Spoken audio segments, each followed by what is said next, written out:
let's, if you don't mind, please, let's wait for Honorable Beko, the Secretary General, to join us. I think it would be appropriate if he could join us. Good evening, everyone. Okay, he's joining now. I just added him. Okay, is he here? Yeah, he's here now. Let me unmute him.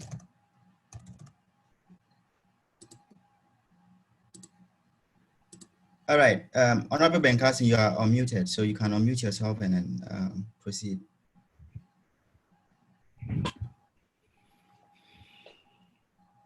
Hello? Should I proceed? Yeah. Or Honorable Beko, you like to proceed first before I come in? Okay, all right. Thank you. Okay, good evening, Congress. Good evening, ladies and gentlemen. It's been a long day, but it's all good and it's all for the progress of this union. I believe the petitions that we received this afternoon that Congress decided on is the reason why our vetting results that should have been given earlier this afternoon was delayed. But I'm sure, and I've been petitioned by the vetting committee chairman that they are ready with their results to give to Congress. And so for those that are here and those that can get in touch with other congressmen to join, I would suggest you get in touch with them to come in as we give the platform to the vetting committee to give us their results and the outcome of the whole vetting processes. And then Congress will decide what to do next, looking at the time, whether we proceed with manifesto reading or we postpone. So thank you very much. I think we will give the platform to the vetting committee. Okay, wonderful. Thank you so much. My name is Benjamin Bafo, and I'm currently serving as the vetting committee chairman. And I'm honored to have with me, I'm going to share my screen today. Let me share it right now.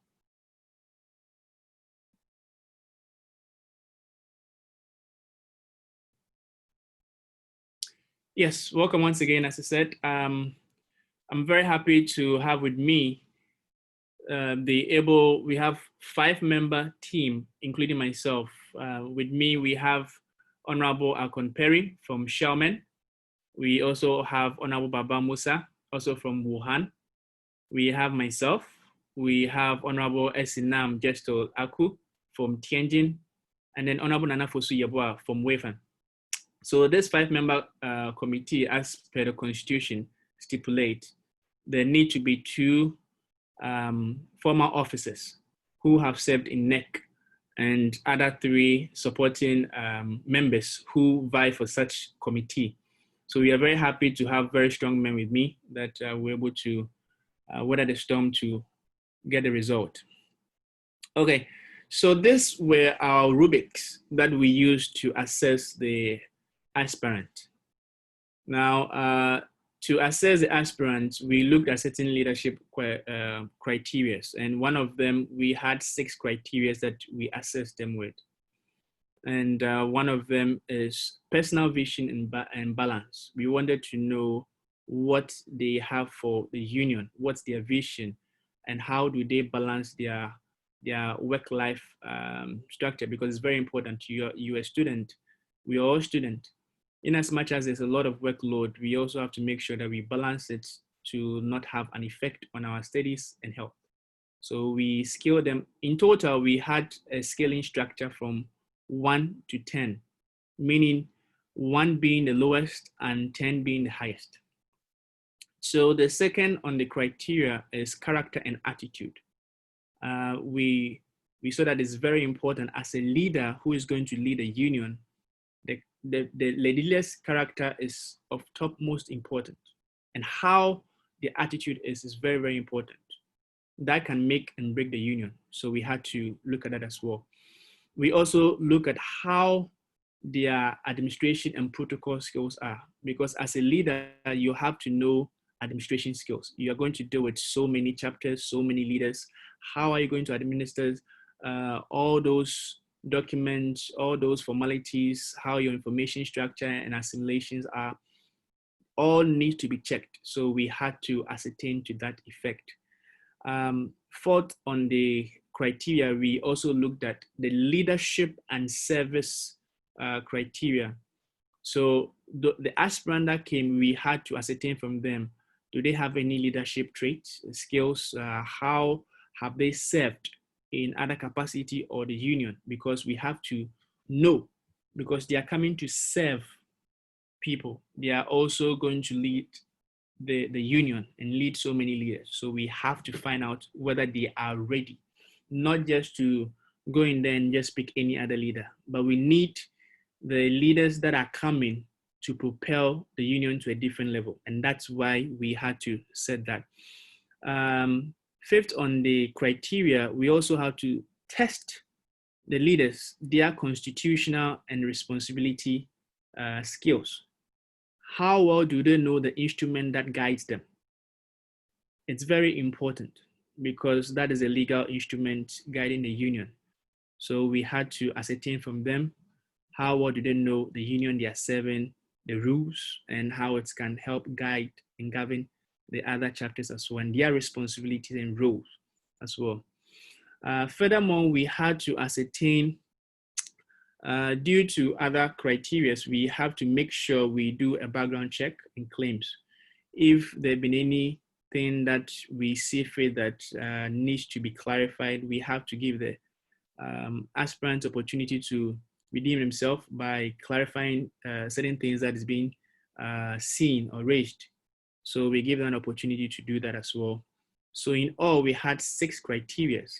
And like I said before, the scaling is from 1 to 10. So as a 5-member committee, each member is supposed, if we are grading one aspirant, each member is supposed to grade one aspirant by a total of 60, right, with an average of 30. So with the 5-member committee, when we sum all of them up, it's going to be 300 in total.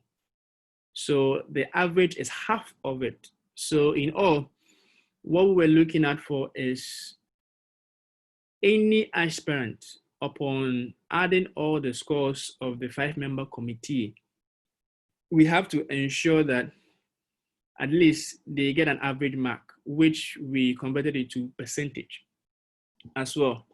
But before we go to that, I also want to reiterate that there's something that we have to also take into notice, please, is that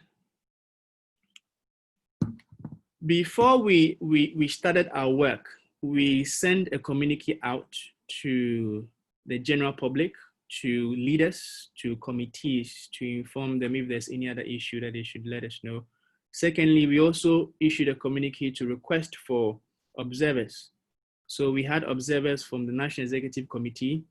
We have one observer from the Senate, which is 1-1. We had another one from the Judicial Committee, 1 observer, and 2 observers from the newly created chapters, which they were 5-member committee as observers to observe the proceedings. We thought it wise that it will be a means of information sharing, learning, and then to also help them know the proceedings that goes on, that we can carry the traditions along, but not to engage unless they are being asked to come in. So those are some of the things that we looked at. Okay, so coming to the vetting score. So I will start from the national president's nominee. So from our assessment, aspirant Mr. Apia Roberts from Chendu had a pass score of 60.7%.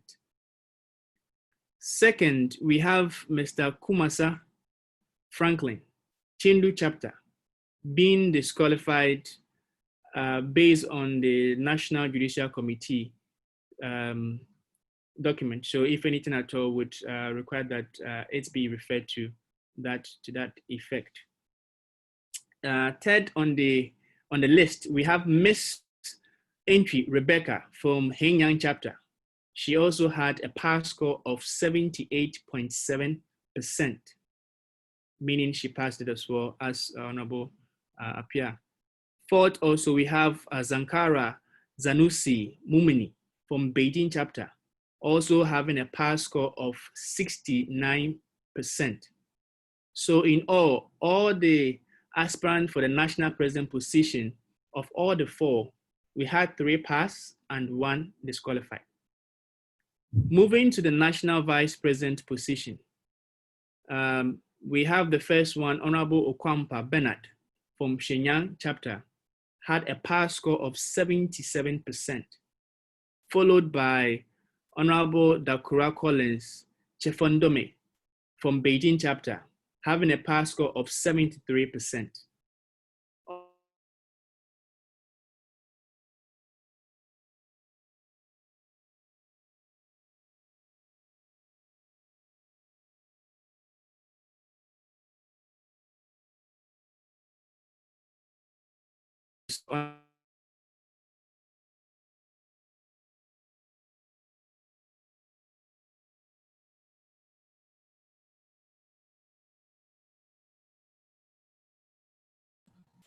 Honorable Ben, are you there? I think your internet is not stable.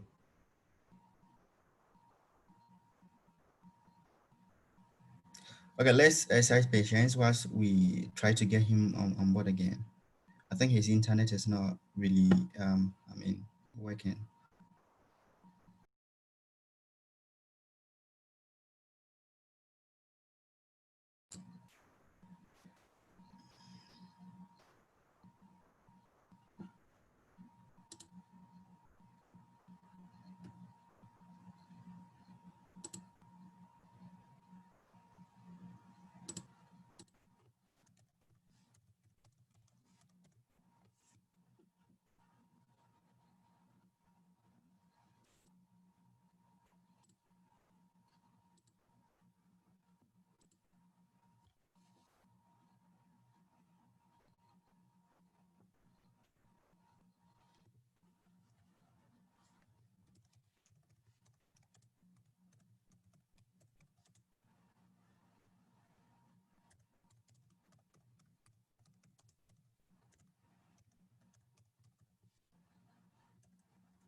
Please, Honorable, can you hear me, please?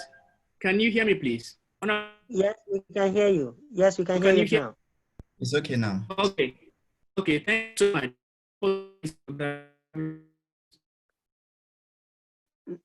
No, we lost you again.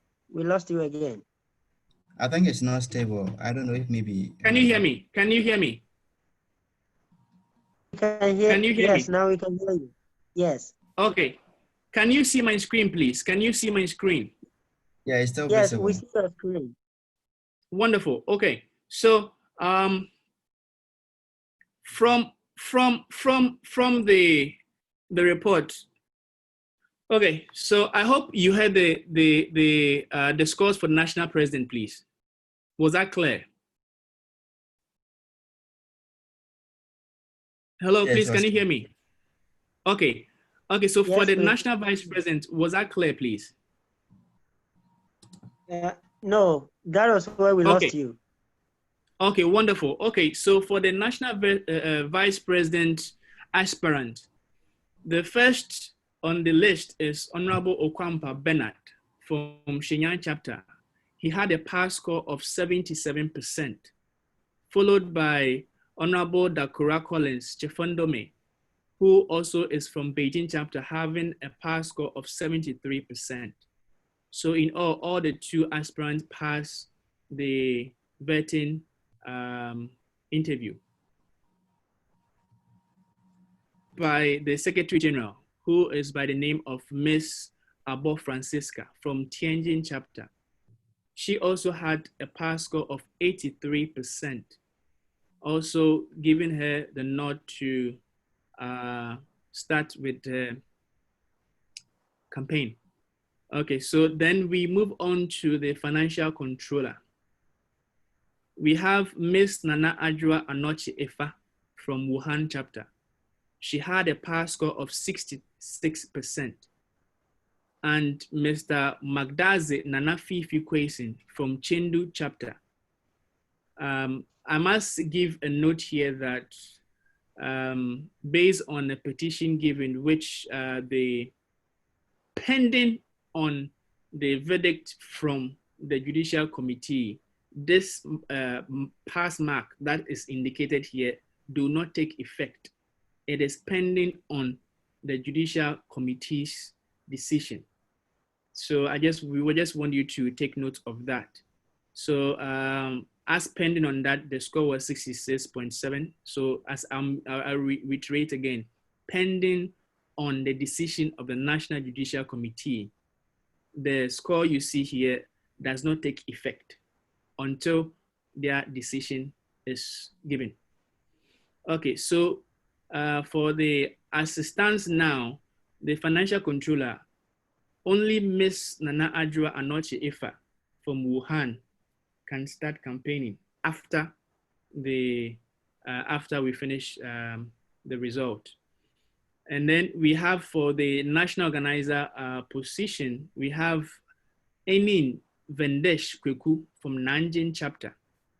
He had a pass score of 59.6%, followed by Yomoso Francis Oliver, who is from Beijing, having a pass score of 71%, also indicating that the two aspirants all qualified to proceed to the next stage.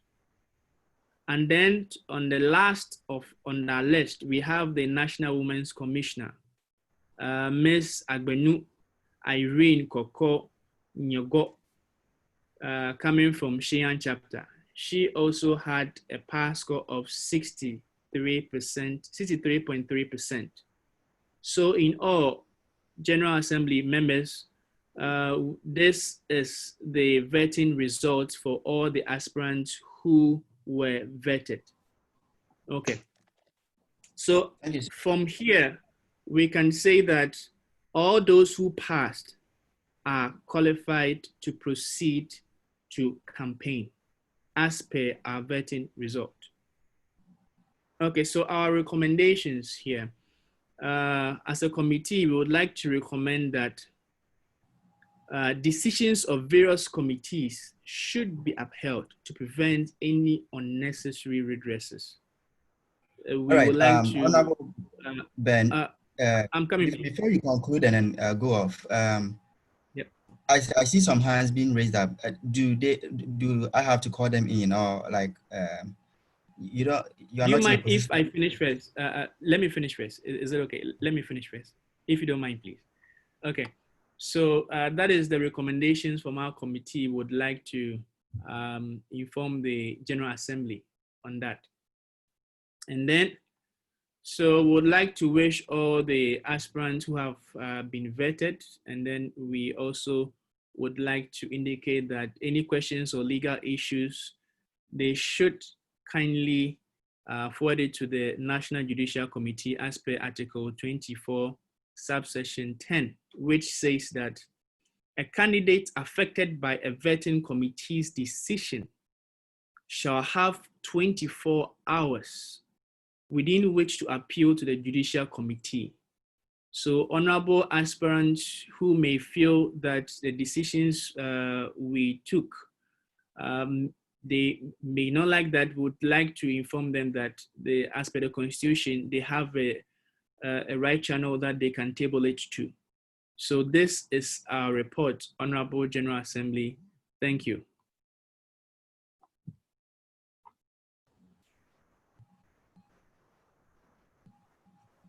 Yep. Okay, I think that the hand is lowered now, so I guess that we don't have any questions for now. We don't have anyone wanting to ask questions. So okay, then we would leave the time to you, sir. Thank you. We'll excuse the house. Thank you. Thank you too.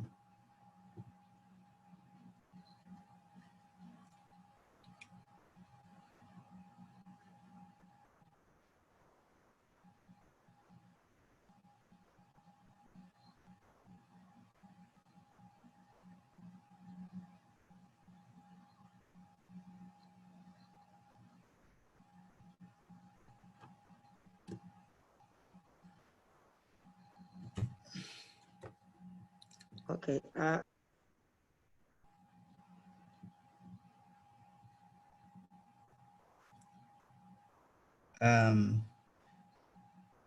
Honorable Franklin, is your hand up?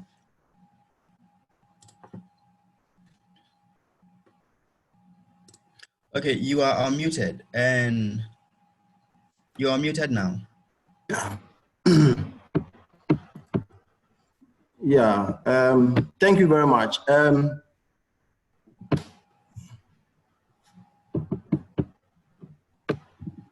I think this election, please, can you hear me?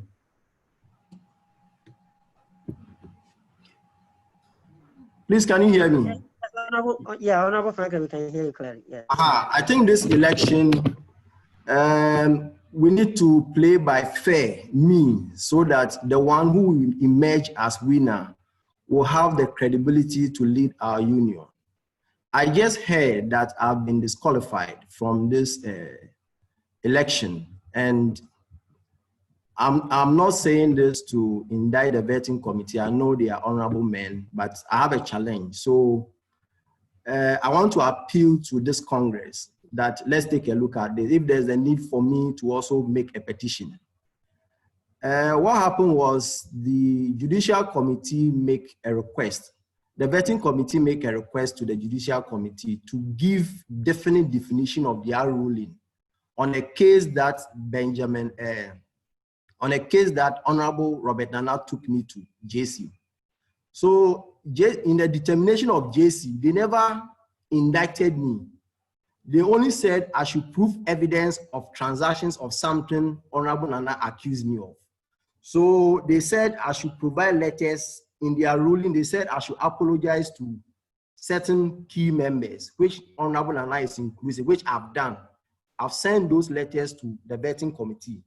I told the secretary that I'm working on the second aspect, which consists of receipts of passports I've processed for my chapter. All the receipts are here. I'm in Ghana. The network cannot be trusted. I've been uploading. It is not uploading. So I expect that I should be given a fair hearing. Honorable Gestil, who is the secretary to the committee, told me that after I've submitted my document, I'll be called to speak to those documents. So even if you couldn't get a second aspect of my document, it was only fair for you to invite me to speak to the issues. You've not heard from me and you disqualify me, I think it is not the best way to go. So I will also petition Congress. We are just going round. What Honorable Nana accused me of, a determination has been made on it by JC. You claim I've processed passport for my members. My members, nobody has complained. I have all the receipts here, and they are Alipay receipts. I needed to check them and send them to you. They are all here. So please, let us play by fair means. I'm pleading to Congress. Let a vetting committee, they said they needed 2 documents. I've supplied 1, which consists of 4 letters of apology. The second one had to do with the transactions of 11 passports I've processed. All these persons have gotten their passport. The 1,320 has been paid. It's just the calculation, and the receipts are here. So I beg, if it can be made verbal, Congress will allow me to speak to the vetting, to speak to the second aspect of the issue, or I present a formal petition to Congress for determination. I'm not doing this for parochial interest. I just want the best person to lead me. So thank you very much. All right, thank you. All right, thank you, Honorable Kumasa. Okay, Honorable Chair, Chairman Felix. Because let me also add that when you told me that JC has given me ultimatum, I spoke to the JC chairman that this is the constraint I have. You know, I needed to send another letter to. So I just finished, and these are calculations, document. They must be accurate. So I expected the vetting committee secretary to indicate to me that, okay, if you cannot send them, maybe you can screenshot and send it to us. But just to say, you didn't hear from me, you didn't prompt me to come and speak to the issue, you've disqualified me, it is very unfair. So I'm appealing to Honorable Congress, to allow me to supply them. They are all here, 11 receipts, they are all here, so that the vetting committee can complete their work. Thank you very much. All right, thanks. All right, Honorable Chairman. Please try our meeting for me. Ben, Ben Cousin, who are you talking about? Is it Felix? Yes. Go ahead and petition the Congress. We are supporting you. All right, Felix is unmuted now, so he can go. As soon as possible. Okay. Thank you very much, Vetting Committee Chair, for the great work that you have done for the union. I think that per what has been stipulated, and also based on the constitution that we all adhere to, Article 24, Clause 10, it gives the honorable member 24 hours to petition, to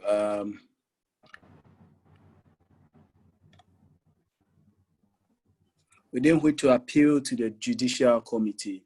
Now, Honorable Kumasa, were you given a time frame to submit these documents? Yeah, when I spoke to Gestil, he said, how much time can I give him? The last time he asked me that question and my response didn't elapse the time I gave him, 30 minutes. I said about 30 minutes, I will send him those documents. And if you, let me show you something.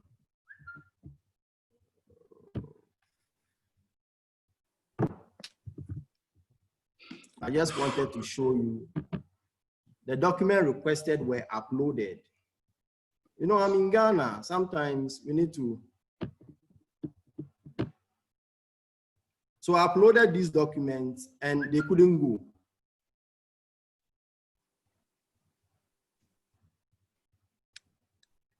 So if just by, how do you call it, consensus from Congress, I could just submit the second part of the document they needed. They are all here.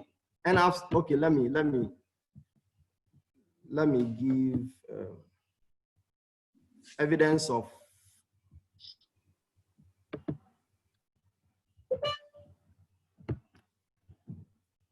give evidence of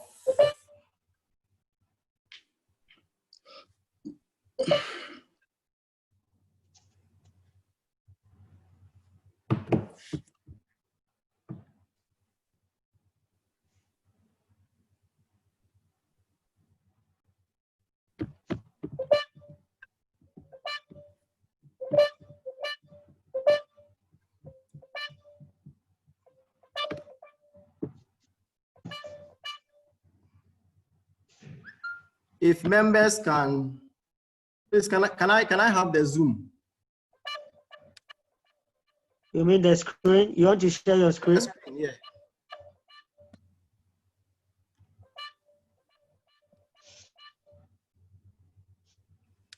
So if honorable members can see, you see that these files have been sent,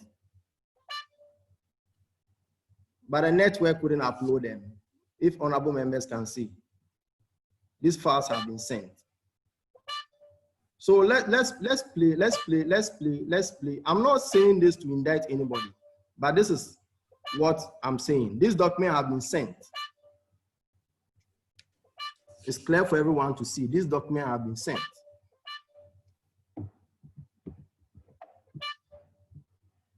Please, Honorable Franklin, how many documents could you send it through mail? If your WeChat, yeah, probably, mail would have been. So I've sent the other aspect. It's left with the second aspect, which I can just send within 2 minutes or 5 minutes. Okay. I think, Honorable Franklin, I think if it is sending issue, I believe you can. If it's WeChat that is not coming, I believe you can send by email. Okay. Yes. So please, kindly send to the info@NUGS-China.org email. Let me, just Okay. a moment. And then I don't know what type of documents the JC were looking for.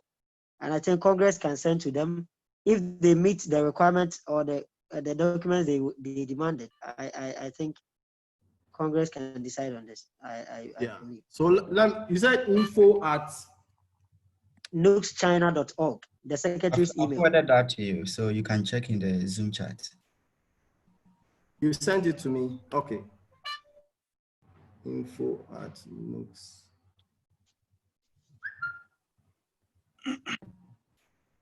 Okay, so I'm sending them right away.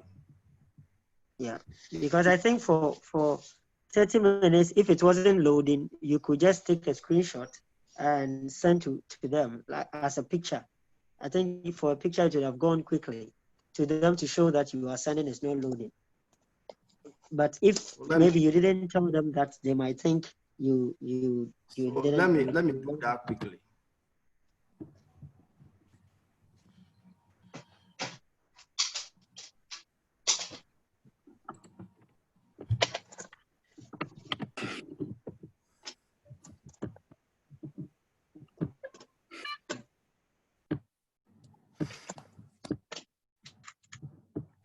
Okay.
Okay, please, have you sent them? I'm sending them. Okay. You said there are 11 documents, right? No, we have there are about 4 separate documents. 4 separate documents.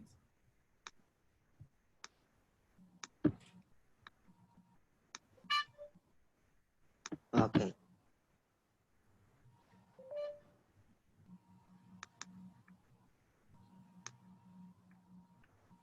Okay, let me do this.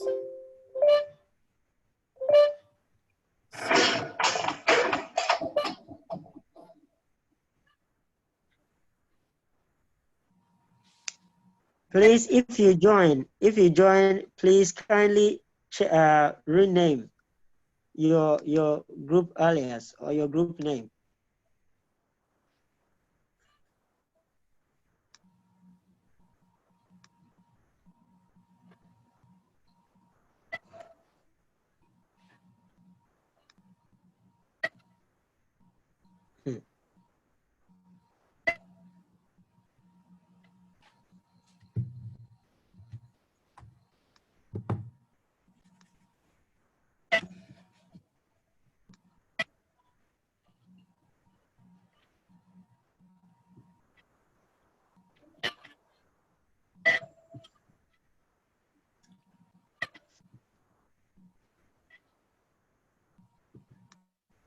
Okay, I'm loading my mail now, so.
Honorable SG, there's a hand up. I Yes, don't know. please. Should I take it?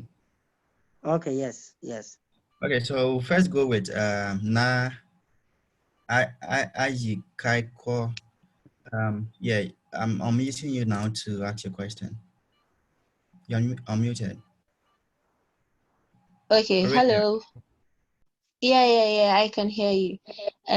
So my point has to do with this. In all fairness, if an honorable member with his admission status or whatever was pre-admitted, when we all know pre-admission doesn't, like, it's not like a final thing for you to say the person will get admission, because it can be shuffled.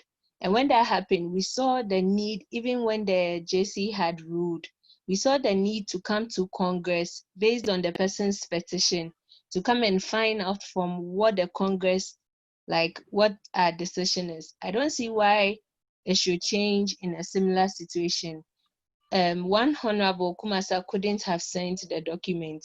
So in as much as we found reasons to come and find out from Congress what the other person's decision should have been, why are we not applying same method? Why is his different?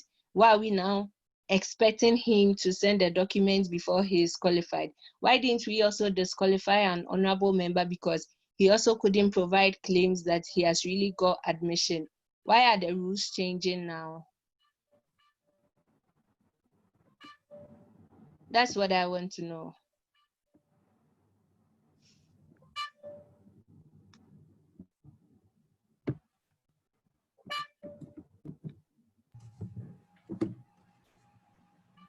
Okay. All right.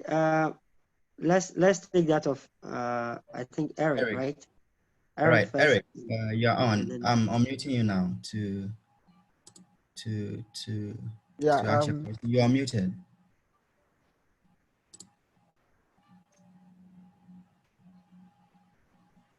Eric, yeah, unmute yourself. all right, yeah. Thank you very much. Please, I want to just pass a submission that probably maybe there might be another reason for which Honorable Franklin has been disqualified, not pertaining to the document which is about sending. So I want us to hear from the vetting committee or the National Judicial Committee to tell us whether his disqualification was solely on the documents of which he failed to provide them within the stipulated number of time or number of hours, or if there are certain reasons to which he's been disqualified. And again, I think I will side with what our dear lady said. Because me, this thing, I'm even baffled with how we are going about with this Congress thing.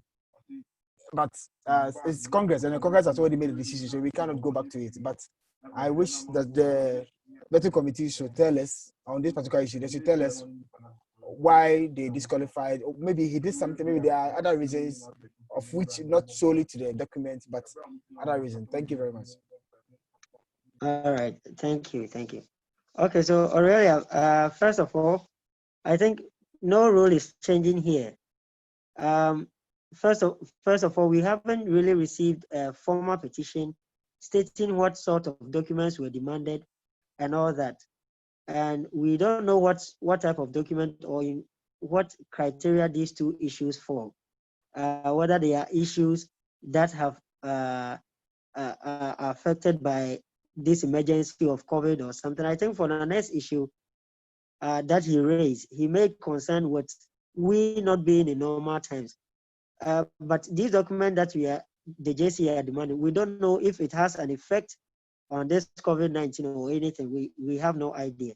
So I think I would go with Honorable Eric of Beijing, right, to call the JC to come and explain what type of documents were needed and why they could not wait to let him send them, or what was Honorable Franklin's response or anything, so that the Congress will be informed. I think Congress deserves to be informed from both sides. So if the Honorable JC Chair is here, I think we can also grant him a hearing while we still wait for Honorable Franklin to send the documents.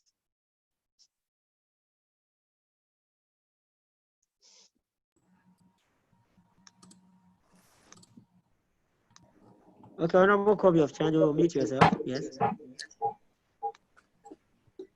Yeah, thank you very much for the privilege to ask my question. I would like to find out from the Honorable Vetting Committee Chair, or as he's gone, like I want to find out whether Honorable Franklin's case, as issues are being raised concerning it, was he vetted? Did he pass the vetting? Because we know that pertaining to that of the financial committee, no, financial guy, controller, the one who stood from Chendu, he was vetted, but he's suspended, awaiting on National Judiciary to make the final declaration. So I would like to know whether Honorable Franklin was vetted. Did he pass the vetting? So we know that maybe he failed the vetting. So he has been disqualified, or he passed, but awaiting on his document to be submitted to the JC for further clarification. So Congress would like to know whether he was vetted, indeed vetted, and did he pass the vetting? Thank you very much. Okay. All right. I think if Honorable Ben Bafo is here, I think he can give clarity on that.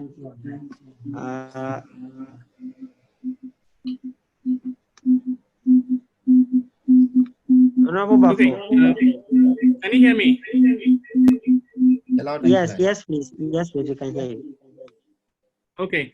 Honorable Kobe, thank you. I think it's Honorable Kobe from Tanjo, right?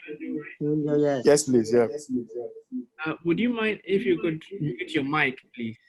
Because there's an echo. Oh, I'm mute. Yeah. Okay. Okay. Thank you so much for your question. Yes, he was vetted, right? And then we saw him qualified as well. Nonetheless, our work we deal with documents, and also we asked with proof. I quite remember what we did was we sent communique out to the general public, right? We also sent to all chapters, all leaders, all committees. Are there any issues that need to be brought before the committee? Right. So we sought the informations. We had that information from the JC, and that is why, for as per our committee, we are not supposed to delve into that nitty-gritties, right? So we heeded to the recommendations from the verdict that the Judicial Committee gave. And we as a committee cannot supersede that. We have no authority to do that. So we respect the verdict of the Judicial Committee, because from the documents we read and then we went through, we perused, they did a diligent job. So we would really require that, if possible, the Judicial Committee chair would be here to explain more on that, because that's a legal issue that he would be in the best position to expatiate more on that for us, please. Okay. So the question you asked, he was vetted, yes, and he passed. Yes, thank you. Okay, thank you, Honorable Ben. So please, if the Honorable EC Chair, Honorable Max, if you are here,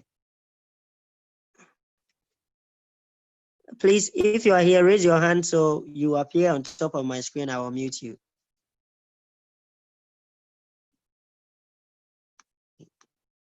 Okay, okay. Honorable Max is here, please. Let's give him the hearing. All right. Yeah, good evening, Honorable House. Good evening, everyone. Please, I hope you can hear me. Yes, we can. Okay, thank you very much. Yes, so Honorable Chair, Honorable General Secretary, I didn't hear your question very well, or what you wanted the Judiciary Committee to explain. I'll be very grateful if you could repeat. Okay, I think Honorable Aurelia was asking that if a member who didn't have admission notice was allowed by Congress, why couldn't we allow Honorable Kumasa to also why should the JC disqualify him? What sort of documents? And I think someone too said, Honorable Eric says that we should give you the hearing because probably it's not just about he not being able to submit the documents, but there might be other matters that led to his disqualification. So we should hear the JC out. So I think you can inform Congress what maybe petition was brought to you and what was your verdict and why it has come to this point of him being disqualified. Okay, thank you very much, Honorable. So pertaining to the issue, I believe that from our verdict concerning Honorable Appear's case, as the Judiciary Committee, I mean, as I said earlier on, we deal with all cases based on the Constitution. We are being bounded by the Constitution, and in our verdict, we try as much as possible to code the Constitution. So our verdict was very clear. We took our verdict, or we made our verdict based on Article 32, Clause 2, as we stated in our verdict sent to Honorable Appear.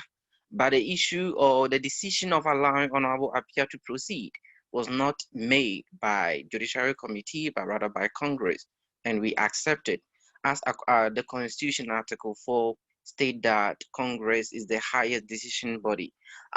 We received Honorable Franklin case from Honorable Appear almost like last month, and there were several charges raised or filed against him, and it was really not easy. I added so many executives from Honorable Franklin, that is Chendu chapter. I added members, I called members, I spoke to executives to really identify and confirm the charges. And I also remember, I think Honorable Franklin and Honorable the petitioner, Honorable NK Appear, or bear witness. I even engaged the two of them in a meeting because I believe that as Judiciary Committee, we must get a substantial evidence before we make our verdict. And at the end of the day, we made our verdict, which is dated on the 9th of July. 9th of July. And in our verdict, we stated the charges filed against Honorable Franklin, which I don't think I have to go through it. I don't know if Honorable House wants me to go through it or not. We identified 4 main charges against him. We stated our evidence. I think Honorable Max, you can go through the charges. You can go through it. Okay, thank you. So from the petitioner, who is Honorable Robert N.K. Appear, who filed a petition almost like a month ago, and the main charges, the first charge was about passport renewal in Chendu chapter. So the petitioner raised the issue that, as we all know, according to the Constitution, the national president or the national vice president or the vice president are in charge of passport renewal. Nevertheless, Honorable Franklin, who is the main president of Chendu chapter, took over this process, and he actually controlled almost the whole process, including reception of passport renewal fee, which is supposed to be the work of the financial controller according to the Constitution. So that was the first charges. And at the end of our investigation and interrogation, we sustained and confirmed that these charges were true, that Honorable Franklin was the one who was taking care of this passport issue, and an interrogation with the financial controller of Chendu chapter confirmed that he did not involve the financial controller. The financial controller had no idea about the money that Honorable Franklin took. So he didn't even have any financial statement on the 11 people that they renewed their passport through Honorable Franklin. And to inform Congress, our investigation identified that Honorable Franklin did this in the name of the union, not as an individual profession, but in the name of the union as the president of Chendu chapter. So that was the first charge, and that was our identity, that was our findings. And then the second charges was Honorable Kumasa false accusation and verbal abuse to Honorable Nana Appear and some national executive. So once again, in the petition letter, the petitioner, in the person of Honorable NK Appear, indicated the issue of Honorable Franklin using abusive words on him and accusing him forcefully without any concrete evidence.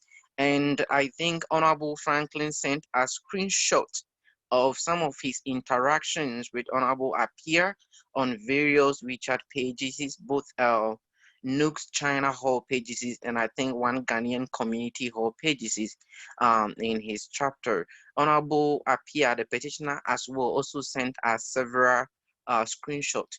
And at the end of our investigation and our interrogation with the two parties involved, we identified that some of these accusations were true. Honorable Franklin also accepted that perhaps he did not receive sufficient information, hence accused Honorable Appiah forcefully about receiving 1.7% of the passport renewal. So we identified that in one of the messages, Honorable Franklin attacked Honorable Appiah verbally when Honorable Appiah was trying to respond to a message that was raised in one of the Ghanaian community pages. And with these findings, we recommended that Honorable Franklin will write an apology letter to Honorable Appiah for abusing him verbally. And the third charges was Honorable Commercer suspension from the Media and Publicity Committee and other issues. So the petitioner once again rose the issue that due to some certain behavior of Honorable Franklin, he was suspended. I believe, I stand to be corrected, Honorable Franklin, if I'm wrong, as the Secretary of Media and Publicity Committee.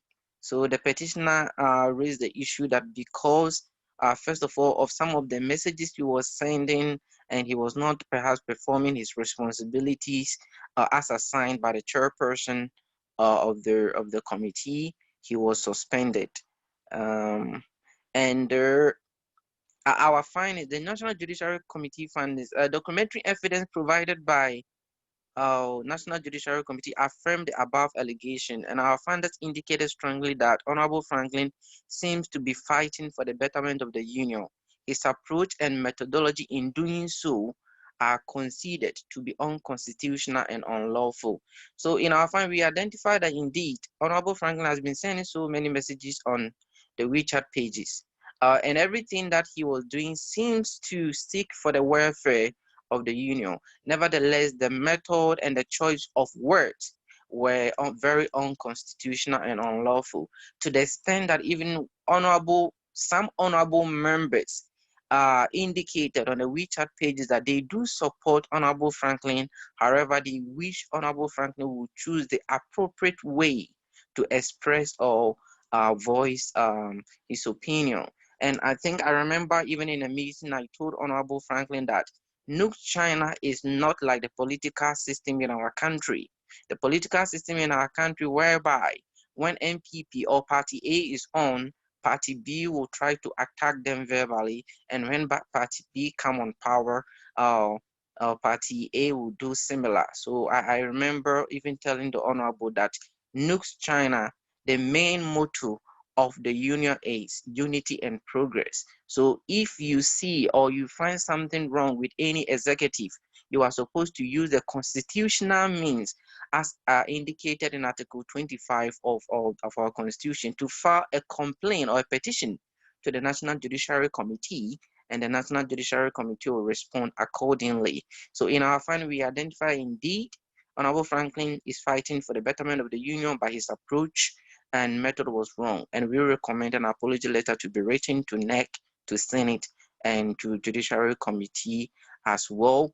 And we also asked him to write a letter of pledge to not to repeat or to desist from this kind of behavior.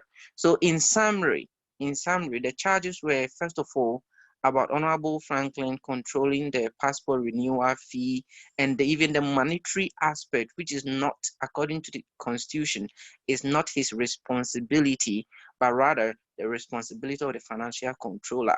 And we requested Honorable Franklin to bring evidence, and I remember he provided WeChat screenshot of some, not all of them, to be precise, of some.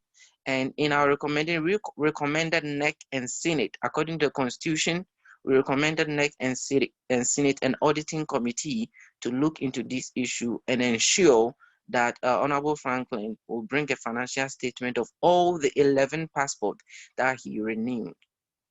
And then the second charge is, as I've already said earlier on, we needed an apology letter from Honorable Franklin and a letter of pledge. Honorable Franklin indeed brought the apology letter, but we did not receive the financial statement or the evidence we were requesting about the monetary aspect of the passport that he renewed, and neither did we also receive the letter of pledge that we demanded from the honorable member. So this is a summary of the case that we received. And as I said, we submitted our verdict on, it's dated 9th July 2020.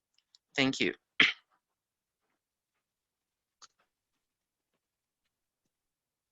I believe Okay. I've summarized everything to Honorable House, if you were able Okay. to hear me. Okay. So, all right. Thank you, Honorable Max. But I think the question our members will want to know is, if you submitted the verdict on 9th, why did he have to go through vetting in the first place, and for him to pass and then later be disqualified? What changed after the vetting? Okay, so we submitted our verdict. We submitted our verdict to next Senate. We copied to the petitioner, to the defendant. We copied to auditing committee. We copied to vetting committee as well. We sent. I remember vetting committee requested for document, and we sent to vetting committee as well. It's today that I received an official letter from the vetting committee chairperson requesting for a further or explicit definition of our verdict, because they really didn't understand our verdict and they didn't know whether Honorable Franklin is qualified or disqualified. So I think I received the letter today, if I'm not wrong, in the afternoon. And even that was the time that we were also having Honorable appear case. Nevertheless, Judiciary Committee, we did our best. I spoke to the President, Honorable Felix.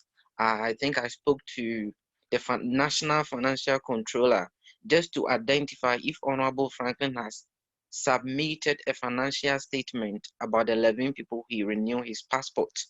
I hope, please, you can hear me, right? What happened to my network?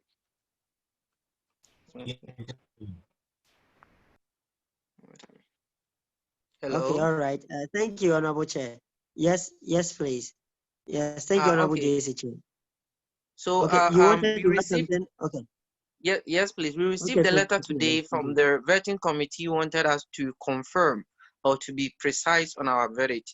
And as stated in Article 32, Clause 2, Clause 6b, it states clearly that any member aspiring for the national or chapter position and has been involved in any financial misappropriation cannot qualify, cannot move on to be vetted or to occupy the position at national or chapter level. So as I said earlier on, in the misappropriation of the funds, we have still not received any document to nullify these charges. So we tried our best to contact Honorable Franklin. I remember I spoke to the national president to contact him. I think I also spoke to the financial controller. The financial controller sent me the statement, and it didn't reflect any monetary or financial account on the passport that Honorable Franklin handled. And I think later on, Honorable Franklin called me and we talked, and I told him to put the document together and submit it to the Judiciary Committee and also submit it to vetting committee. So that is exactly what I did. And in our final verdict, the precise verdict we sent to vetting committee, we made it a conditional verdict. A conditional verdict to the sense that still Judiciary Committee has not confirmed whether Honorable Franklin mismanaged the money or not. Neither have we received the necessary document to annul or nullify the charges. So we made our verdict conditional. So if Honorable Franklin could provide all the necessary and required documents, then he can proceed in the electoral process. If he is not, based on Article 32, Clause 2, Clause 6b, he will be disqualified to proceed in the, he will be disqualified from the vetting or from the electoral process. So this was our precise verdict to the vetting committee. Thank you very much, Honorable House.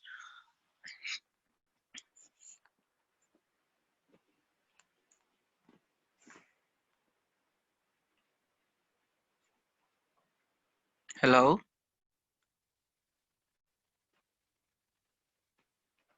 My network. Yeah, all right. Thank you. Thank you, Honorable Chair. Thank you. Thank you. Yeah, you've explained. Now, Honorable, we'll go to Honorable Prince of Tianjin. Eric, you've already spoken, so we will go to Adani Wuhan after Prince. Okay, so Prince, unmute yourself. Okay, thank you, honorable members. Please, can you hear me? Yes, we can. I can see Honorable JC gave 4 instances, that's 4 cases, and I could see 3 are just personal issues. If I'm getting him clear, 3 are personal issues. Now, the first one, that is the most important one, is the passport issue. So I want to find out the 11 people, had their passport been renewed? Yes or no? And then the other question too is, you see, an aspect of the fee is for national. Has that aspect been given to national? I want to know these 2 things. And if these things have been done, then I don't see anything, though it was, I think, his responsibility. He overlooked certain things. But let's look at these 2 things. If that aspect, that the 80 RMB has been refunded to national, and also if these 11 people, their passport has been renewed, then I don't think there's an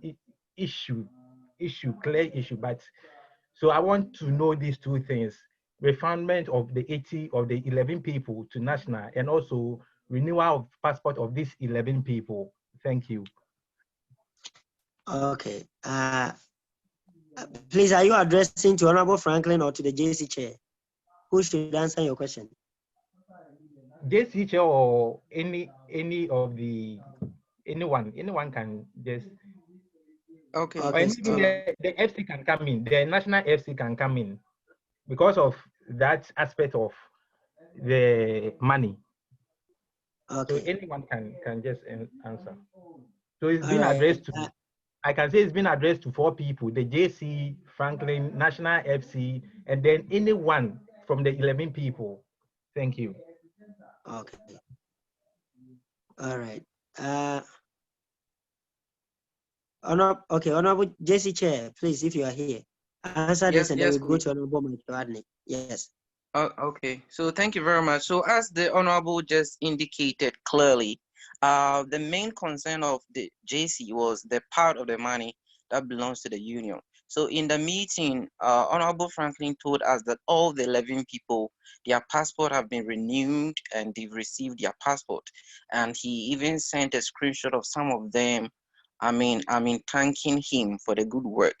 Nevertheless, Honorable Franklin said that the 80 RMB that was supposed to go into the union's coffers, he refunded some to some of the members. He used some for other things. He used some to buy envelope for TNT and other things. And that is where the JC requested for a detailed financial statement or account, because we really wanted to know how much was remaining that was supposed to go to the union's account that Honorable Franklin has still not given.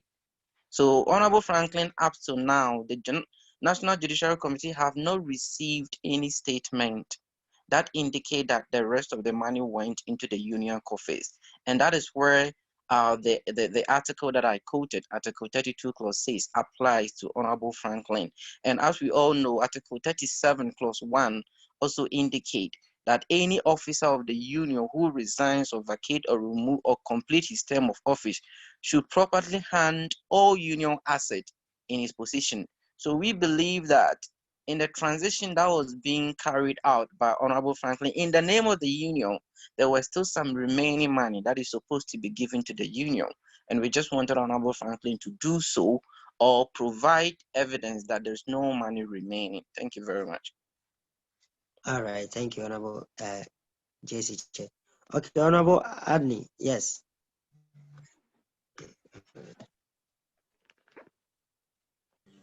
Thank you very much, Honorable Secretary General. And thank you, JC Chair. You are doing a very good job. I just want to remind the National JC that when we are deciding issues, there's what we call precedence. As a court, the moment people begin to see you are shifting, your credibility is at stake. Just recently, there was a case referred to it by the Wuhan chapter, in which an aspirant was also disqualified. And one of the cases was financial malfeasance or financial malpractice, where the person admitted of taking bribe. But upon the hearing, he was cleared to go on. So just like my brother referred, 3 of the cases were civil matters, and it is very sad if you can disqualify an applicant on civil matters, where even an apology could do. So the main issue here is the financial issue. So just like few weeks ago, the National JC cleared somebody with similar issue. That is a precedent. Even though Supreme Court can review their decisions, they have to be very consistent. They have to be very consistent. So based on this, I think they should revisit their own jurisprudence or their own precedents to make sure that people will not be having the room to doubt them, that they are being political. And also, lastly, I think it was a bit of judicial overreach for the Judicial Committee to disqualify an applicant who was being vetted by the vetting committee, because the vetting committee constitutionally is also independent. So the Judicial Committee should have waited for the applicant to go through or be disqualified by the vetting committee. So if he had been disqualified, then somebody should refer the case to the Judicial Committee. But as it stands now, it seems the Judicial Committee has made a decision for the vetting committee, which is also unconstitutional. So we have to be very careful about what we are doing. Thank you very much. Okay, Honorable SG, can I please just make a point of corrections? Okay, all right.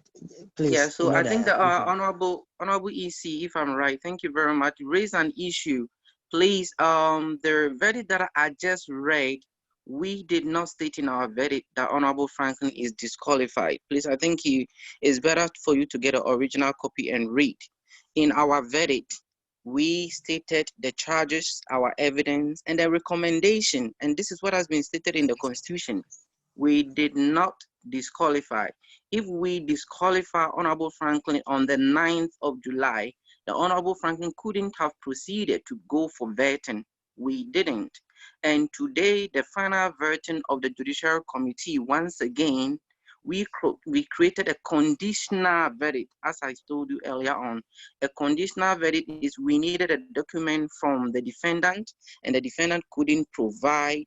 If the defendant couldn't provide, then based on the Constitution, we stated the article, the defendant cannot go on. However, if the defendant could provide the document, the vetting committee should allow. Remember that the vetting committee wrote to us in a formal letter. I'm aware that as a committee, we cannot detect, neither can we even interfere. If Honorable Balfour could bear witness, when he called me and asked me to do this, I asked him no. I think it's better for the Judiciary Committee to explain or interpret the law, and then the vetting committee will make their decision. That is why we made our vetting conditional, meaning if he's able to provide that he's still not holding an asset according to Article 37 of the Union, please let him proceed with the electoral process. Nevertheless, if he's not able to provide, then it means that Article 32 Clause 6B, as I've mentioned earlier on, he has disobeyed that part of the article. So please, the personal issue was never stated in our verdict given to the vetting committee. The conditional verdict is never stated. Please, you can have a copy and read it carefully. We did not. Thank you very much, Honorable JC. the issue also you raised, about the what is it about Wuhan chapter, I believe is completely different from this. Please, I hope you can consider it. We all love the union and we are doing our best for the union. Nevertheless, we try our best to just make our decision from the constitution. That is NUGS-China amended constitution. Thank you very much. All right. Okay. We have a member of the Honorable Jessel. I saw your hand. You've lowered your hand again. Jessel. Yes, a member from the vetting committee is here. All right, Honorable Jessel. Okay, thank you very much. Honorable Secretary, Ben Carson, please, can you hear me? Yes, please, we can. Hello. Please, can you hear me? Yes, we can hear you. We can hear you. Okay, so when an administration is about to end its term, it puts every financial report into document and is ready to hand over. We believe Honorable Franklin is supposed to end this administration as the president of Chengdu chapter. So then we also believe that by now he should have, or even as at before Congress should have started, he should have had his financial report and everything in check, ready to give it out to whoever he hands over to. And what's even been going on for a month, where they've requested for the documents for him for a while, and as such, he should have been prepared. Hello. Yes, we can hear you. Go on. Yeah, as such, he should have been prepared by now to have these documents ready to be given out whenever it's requested. A letter was sent to him, as he confirmed, by the secretary, which is me, of the vetting committee, confirmed a receipt of it. And because of time, and because we realized that this has been going on for a while, we expected that he will have the document at hand if everything was okay. And we gave him send these documents to us, and he confirmed receipt of it and actually pledged that we didn't actually even consider the 30 minutes. However, after 30 minutes of his request, he had not received any documents from him. And as such, we couldn't wait for the whole day to receive documents when we were supposed to take a decision based on the verdict that Jason did, that in the absence of these documents, then we could actually disqualify him, I would say. Because then, if there was no misappropriation of funds based on the accusations he faced, then he should have documents to prove it.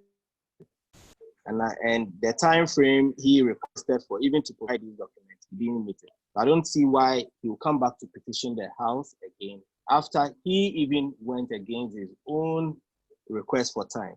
Thank you, sir. Okay, all right, thank you. Honorable Eben Nixon.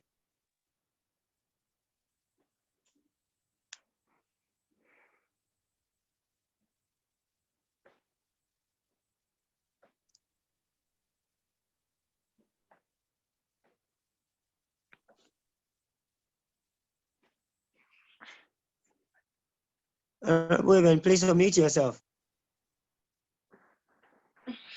Okay. Good evening. I hope you can hear me now. Yeah. The issues at hand is very delicate, and we all wish the best of it. But then I'm just picking it from as a member or just a person that a few minutes ago we saw Honorable being asked to apologize for having time to petition and then come to Congress stating that issue about, is it, how do I call it, a vote that the EC was supposed to have been conducted, but the president did it. He had that time. He had time to do all those things, but he didn't have enough time to present his document. And he's just pretending to have not have enough time right now, showing screens that he was trying to send these things, but they didn't come. This is someone that we are trying to vote for as a leader, or this is someone who is aspiring to be our leader. Now, two, this is someone who we all know he knows enough. I met him at Congress last year. And then my main point here is that he took the liberty of renewing people's passport when he knew that constitutionally it wasn't his job to do. And we had the protocol to follow in doing that. So that is one. After doing that, he knew that there is a percentage of national money that was part of the passport renewal, that he, for whatever reason of good faith, he did that job, which he wasn't supposed to do. He was supposed to refund some amount for national keeping. Where is that money? This is somebody who is going to be a president, aspiring to be. Accountability will be demanded from him when he becomes a president. Where is that money? I am hearing from the JC's report that he said he used some for envelope and some other things. So he decided to use national money by his own judgment without consultation. And this is someone we are going to vote for to be our president. How is the national dues going to be managed? I'm just being logical because I'm beginning to be scared. He cannot account for the national portion of the money right now. He made his own decision using it. He had enough time from per the JC's statement, 9th July, to present all his documents, and he didn't do so. He's just pretending right now, showing screenshots that he's trying to send these documents, which couldn't go, but he had enough time to petition Congress that they are ruling on the appeals case by the Congress taking a vote was supposed to be done by EC. What are we talking about? Please, we all love him as a person, but then he is not vying for vice presidency, which is very important. He's not vying for national organizer, which is very important, but he's vying for the national president, who is the face of NUGS in every aspect. So, per the Constitution, like the JC also read, anyone who has been involved in what? Financial embezzlement, which I can say clearly, per the statement that he took passport money, and he is not, as of today, refunded that portion of national money in the passport fee to national. But then he used it according to his own discretion, buying envelope or whatever. That straight away, according to our Constitution, terms what? Financial misappropriation or whatever. And he doesn't qualify to stand. And then I can also say, he knew his position. The judiciary has given him all the requirement to send this thing. So he knew that he had issues to resolve, but he presented himself to the vetting committee because the vetting committee was working independently. You get me? So he personally, per his integrity, should have known that, no, I needed to resolve all these issues before vetting day, which started yesterday or whatever it is. So I'm just looking at, my presentation is about we trying to support him as a person, but as someone who is coming to stand for national president, his integrity, misappropriation before even attaining to office, violating the Constitution also because of the money he's not refunded, And then his office, he's not cleared his desk, if I may say so, per the position he was acquiring before. He's had some damages or some bad reputation to his image already per the presentation given by the JC. And he has not respected authorities based on some few things.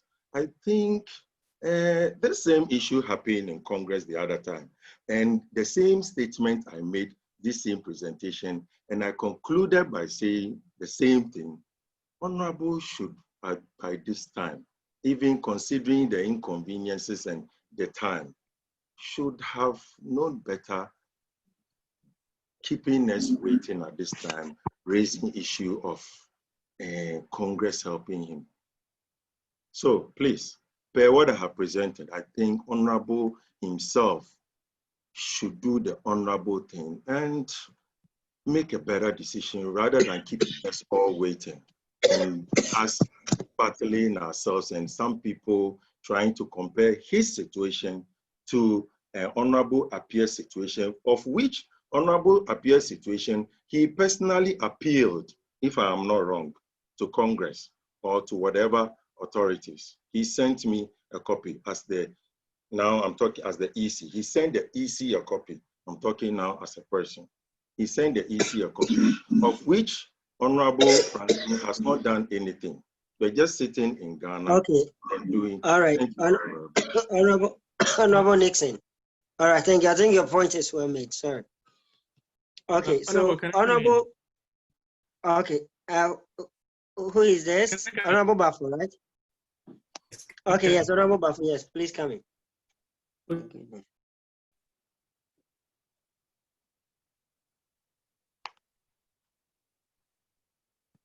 Yes, please, you can come in. Yeah, thank you, Honorable Ben Carson. I've mailed you the necessary document. Now, NUGS-China, this is the family that we have. Let me put all the facts bare. My financial secretary or treasurer is here. Please, can you hear me? Can you hear me? Yeah. Honorable Ben Carson, can you hear me? Can you hear me, please?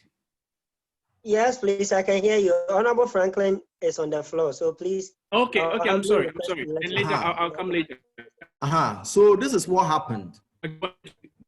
We came into, and I'm appealing to the honorable members of this August Union to be fair and firm without prejudice to personalities, because the way things are progressing, as we witnessed today, we should be fair and firm so that we don't destroy our noble union. Now, let me put the facts clear. When we took over as Chendu executives, I as president, the handing over notes I was given, which Honorable Robert Appiah was part, was that passport renewal are done at the chapter level. Every member is supposed to pay 1,400 RMB. When the person pays the 1,004 RMB, you send 1,320 to the embassy. Then use the 80 for QID and operations within the chapter. My financial secretary is here. My the chapter secretary is also here. That was the information we got from our predecessors, which Honorable Nana was a member of that administration. So when I took over, you know, passport, members, oh, President, I want to do passport renewal. The amount is 1,004. When you send it, I send 1,320 to the embassy, pay your in and out QID. The remainder will be on my WeChat account. Now, when Honorable Nana raised this issue, now let me say this, no member in Chendu has raised concern about this passport renewal until these issues happen. Now let me put this whole scenario in the background. Before I became president, I competed with Honorable Nana. He was then the vice president, and by the grace of God, I won. Ever since I became president of Chendu, I've never had peace in my chapter, but that is just by the way. Now, when he took me to JC, I provided evidence that when you receive your passport and you give me receipts that you've paid for the return QID, then I refund the money to you. If you don't give me receipts, I can't refund the money to you because these are monies that members have paid to me. Now, just a couple of days ago, in December, we issued audit notice to our audit committee to audit all our accounts. Because of COVID-19, they couldn't do it. Just 3 weeks ago, we did the same thing and our accounts are being audited. When we went for JC and the JC ruled, I think the ruling said I should meet the audit committee. My understanding was that what I read, the understanding was that I should meet the audit committee so that we balance all the discrepancies. So I told the guy, one of my audit committees, that yes, we are auditing Chendu inflows and outflows. I have processed 11 passports for 11 members. They gave me this much. They've all gotten their passports. We paid QID. Sometimes I buy envelope. So do the account include this so that the GA can see clarity on this. Now let me state that in our first General Assembly, Chendu, when we presented our budget to our General Assembly, and these are part of the document I was sending, as president, I spent 2,400 RMB on Chendu project because there were no finances. These projects were self-financed by me, which General Assembly accepted that the chapter should refund those monies to me. Now, if you calculate 1,400 per 11 person, and they've all gotten their passports. When I did the calculation, the balance returned to chest would be 250 RMB. If everybody takes, if all things being equal. This amount does not even amount to the money as president I've helped to, some of the things are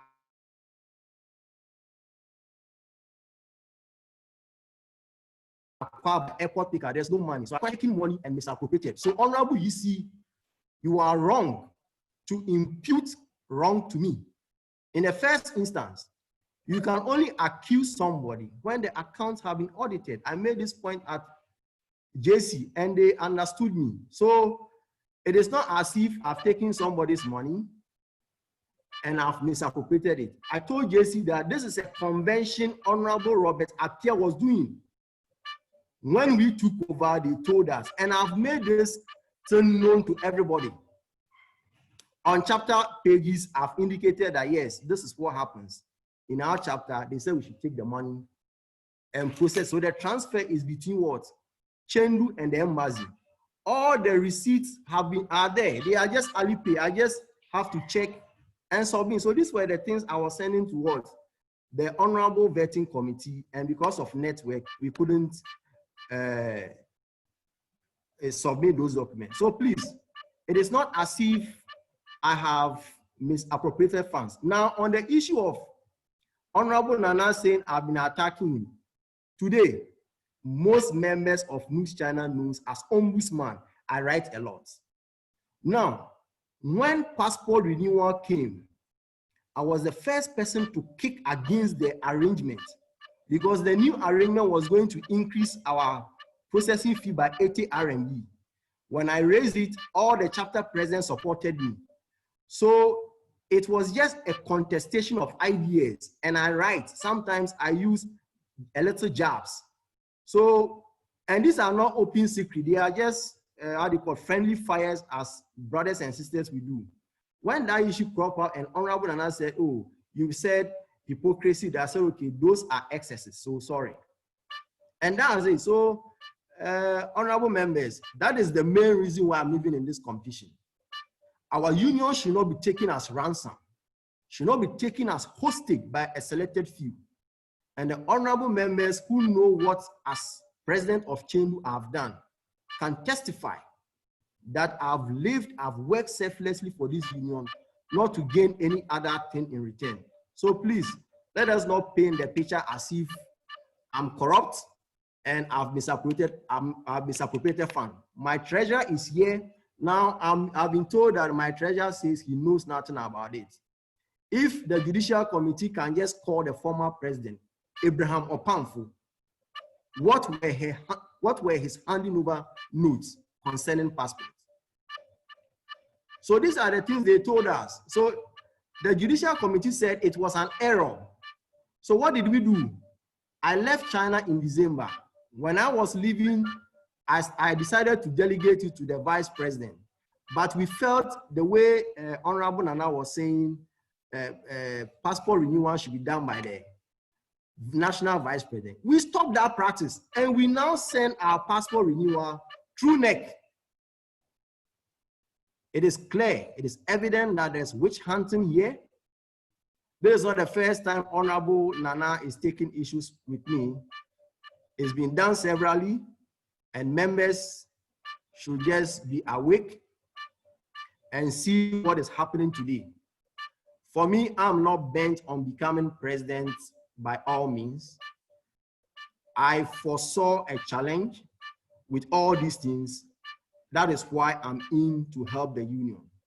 But when we allow shenanigans, people to pretend as if they are fighting for our cause, but truly they are not doing, this is what will bring our union down. So respectfully, the verdict of the JC, the latest one was that, Franklin, have you issued an apology letter? It's been sent.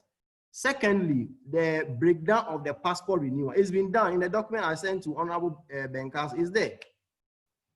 So the receipt, you know, these are Alipay receipts. When we are attaching, they become very, because it is voluminous, about, is it 14 or 16 or so. So please, honorable members, it is not as if somebody is being corrupt here. What has happened today, the disregard of the constitution of NUGS-China, that is what we should be mindful of. And the seeming shenanigan of vested people who want to pursue their parochial interest, that is what we should be careful about. I'm not saying this to personalize issues. So honorable members, let us make sure the right things are done. I was requested of documents. Okay, the documents have been presented. Okay. Thank you. Honorable Ben, can I come in? Yes, okay. Would you mind if I could respond on behalf of the vetting committee? Yes, please. Yes, please, Honorable Ben.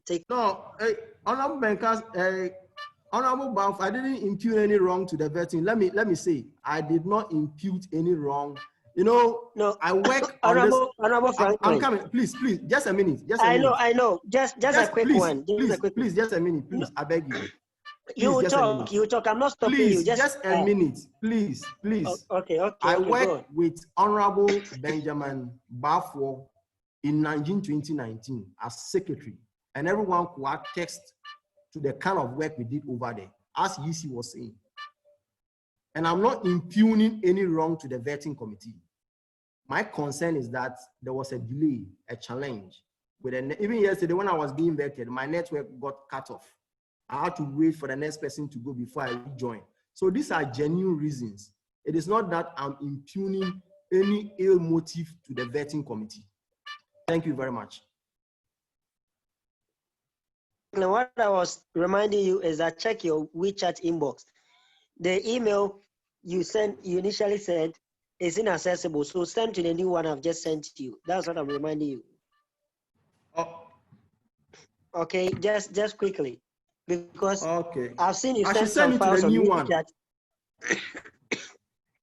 NUGS.China@yahoo.com. Send to that one. Okay. All right, thank you. All right, so Honorable Ben, you can take over. Okay, Honorables, with all due respect, please, I know the hands up that you should proceed before I do. With all due respect, kindly pardon me on that. Okay, as the chairman of the vetting committee, what we remember is that before we start our work, as per the constitution, it states that we shouldn't be influenced by anyone, and any decisions we make is solely by the committee, right? So I quite remember when we were starting, I reiterated that. And before we start our work, we send a communique out to various chapters, NEC, various committees, and to the general public. to solicit for any informations that would aid us to do our work well. Why is that so? Because we do not want to do anything in a blind sight that would bring repute to the image of the union, right? All that we work in for is to make sure that we present the right people. I'm not saying that anyone here is not right? But we do our work to get the right people for the right job, right? And in there, I think all the aspirants would attest that we give constructive criticism. Something, if they are still, nominees, or if they fail, could benefit them for their future careers. That's up to them.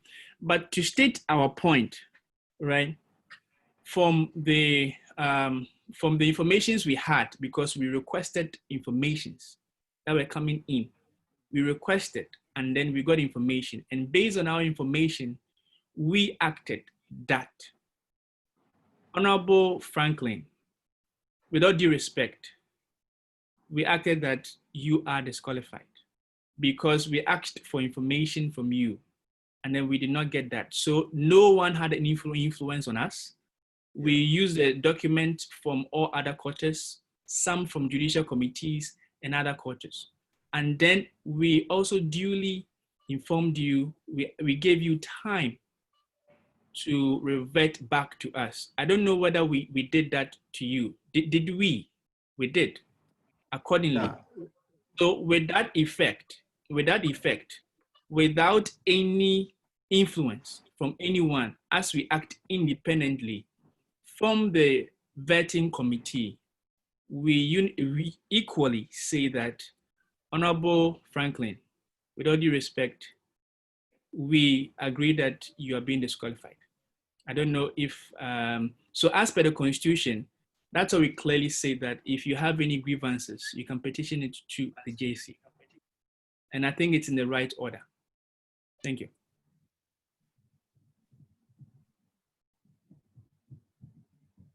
Honorable Benkasin, please. Thank you. All right, thank you. Honorable Franklin. Yeah. I'm still trying to download your zip file. I've sent it. It was zipped, and I don't know how large is this. I see 17.3 KB. So why is it? Okay, the WeChat file, the ones I received on WeChat, some of them are duplicate, though, and I think it's payment you made to the embassy, right? Like direct payments to the embassy, 1,320. I'm sure what the JC is, or what people are interested is the remaining 80, the outcome of it, right? That is what is unverified. I'm sorry, Congress. I'm really struggling here.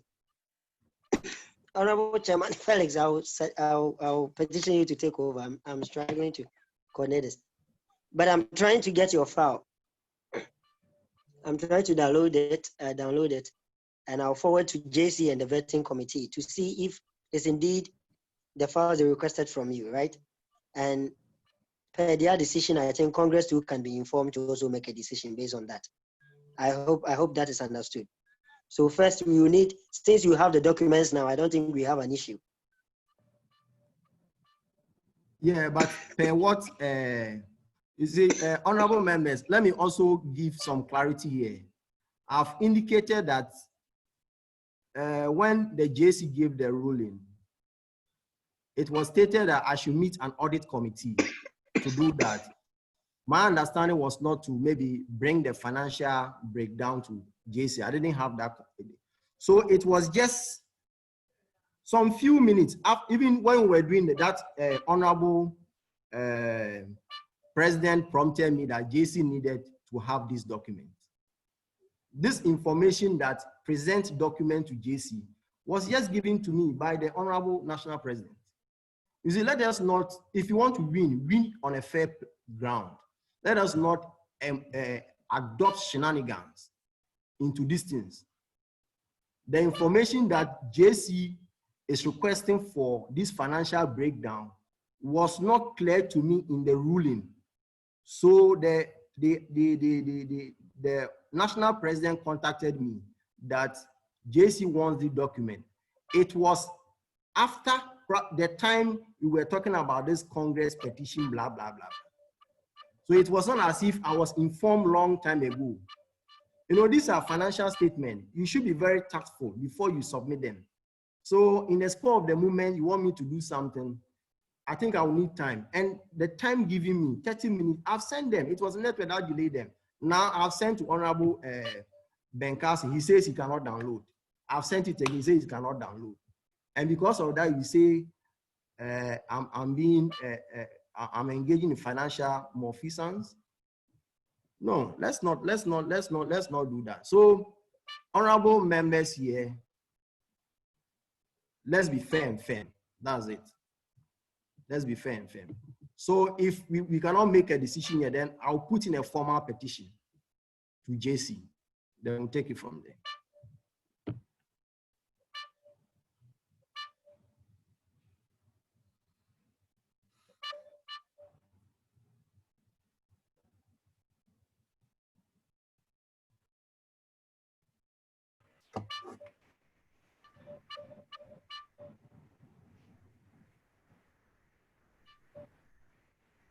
All right, Honorable Benkasen, are you there? Evans, unmute yourself. Yes. Oh, my mic was muted. Yeah, Evans, okay. unmute yourself. Yeah, okay. Hello, everyone. So my name is Evans, and I'm speaking because my name and then my committee's name has been mentioned. I'm Evans. I'm from Chengdu. I'm the audit, let's say the audit board chairperson. And probably I would have preferred that this whole thing about Chengdu issue, as we speak now, Chengdu's account, we have not audited it. The reason why we are saying we have not audited it is that while the president was speaking, the president said that they wrote a letter to us in December that we should audit the account. Well, in December, we didn't get the books. Okay, the second time that it came in for us to audit the account was, I think, somewhere in the middle of June. And June, the president, we were given up to 30th of June to present our financial statements. And when we met them, we told them that we need some documents to help us with our audits. And the document, we were supposed to get it around 27th of June, but we got the document somewhere 7th of July. And the president gave explanation that he was quite busy on certain things. And so we got those documents somewhere 7th of July, which was about just 4 days or 5 days ago. So as we speak now, and to the best of my knowledge, the documents that even we have now, we don't have anything about passport renewal and then money associated with passports in it.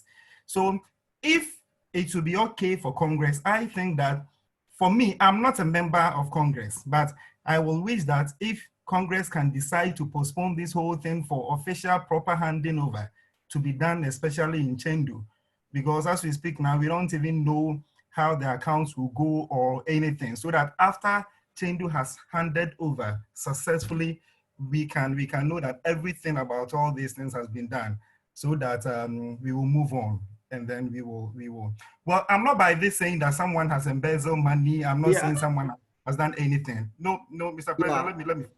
But the point that I'm trying to say is that as we speak now, the account has not been audited, because the statement that we requested, the president gave us up to 30th of June. We requested document from the president on he promised to give it to us on the 27th. We got those documents on the 7th of July. And as we speak now, we are still on it. So Chengdu's handing over, I don't think that the problem is about just the EC alone. It's about we haven't even finished with our accounts and our documents. Honorable. Let me finish with my submission. And so that is what I have to say. That I wouldn't have come in, but because Chengdu's, and then you made reference that everything is the audit people. That is why I'm coming in. That's it. You are part. You've come as an observer. That's not bad. Okay. So Honorable Franklin, please, let me coordinate. He has made a point. Can you allow me? No. This is clear. This is clear for yes members to see. Okay. This is just clear. Go on. Members Yes. to see. Okay. Go on. Yes. Audit member. Yes. A member of the audit committee of NUGS-China has been invited onto this GA. He wasn't registered, but he's here to speak to issues. And when he finished, I want to clarify. He said I should hold on. Why should I hold on? Don't we see the plot? Don't we see the plot? No. This is what Franklin plot by who? Franklin plot by who? No, I'm not mute both of them for me. Mute them. I'm not referring to you. Honorable Evans, please. Honorable Evans, please. Be calm. Okay. Now unmute Franklin for me. Now, Franklin, you made mention of audit committee. He was here as an observer, and since his name is mentioned, he has the right to speak. It happened with Pius Babuna, if you remember this afternoon. So please, so this is what happened. There is no plot. I think you have to take your word back. Take it back before you proceed. No, the plot is the gist of the game. Don't you see? No, please. I really feel like you are making false accusation. You were here this afternoon. Someone was mentioned in the petition. He spoke to that. You made mention to the audit committee of your chapter. Luckily, we have him here. He spoke about issues, and now you are accusing. I don't know who you are directing your accusation as plot to, but I feel like it's false accusation. Take it back, and I'll let you proceed.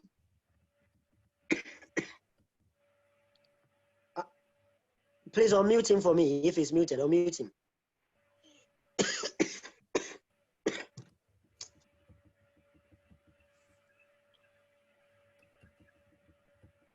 Honorable unmute Franklin for me. Yes. Honorable Ben.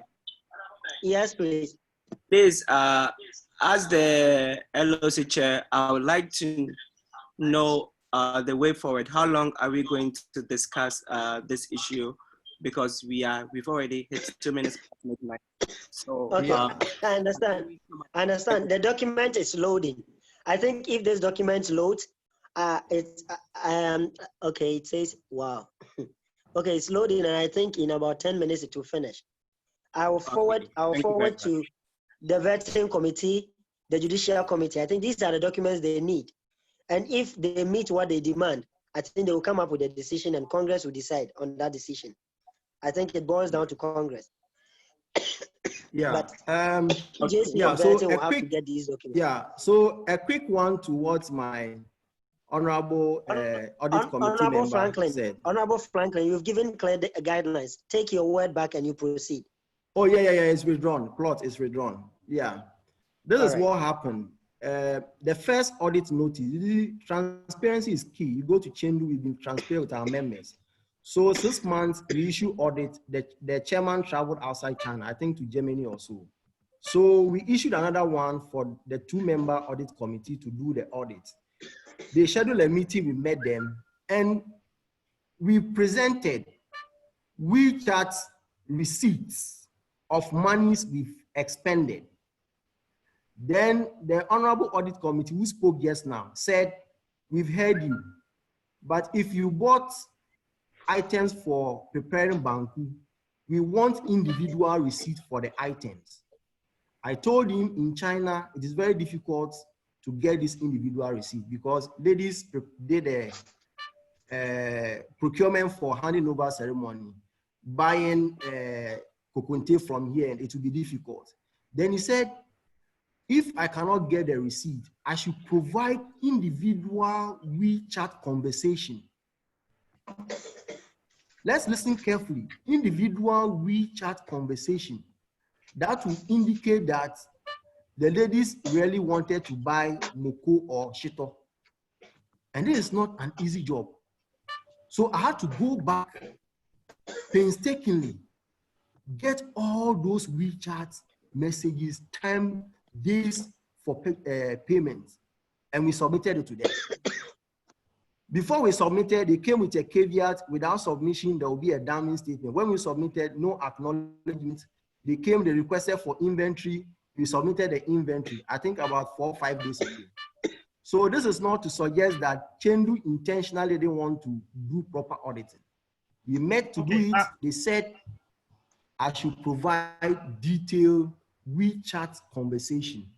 And you all know what that means. You have to take a snapshot, copy, paste. Mr. Secretary, I'd like to come in here again.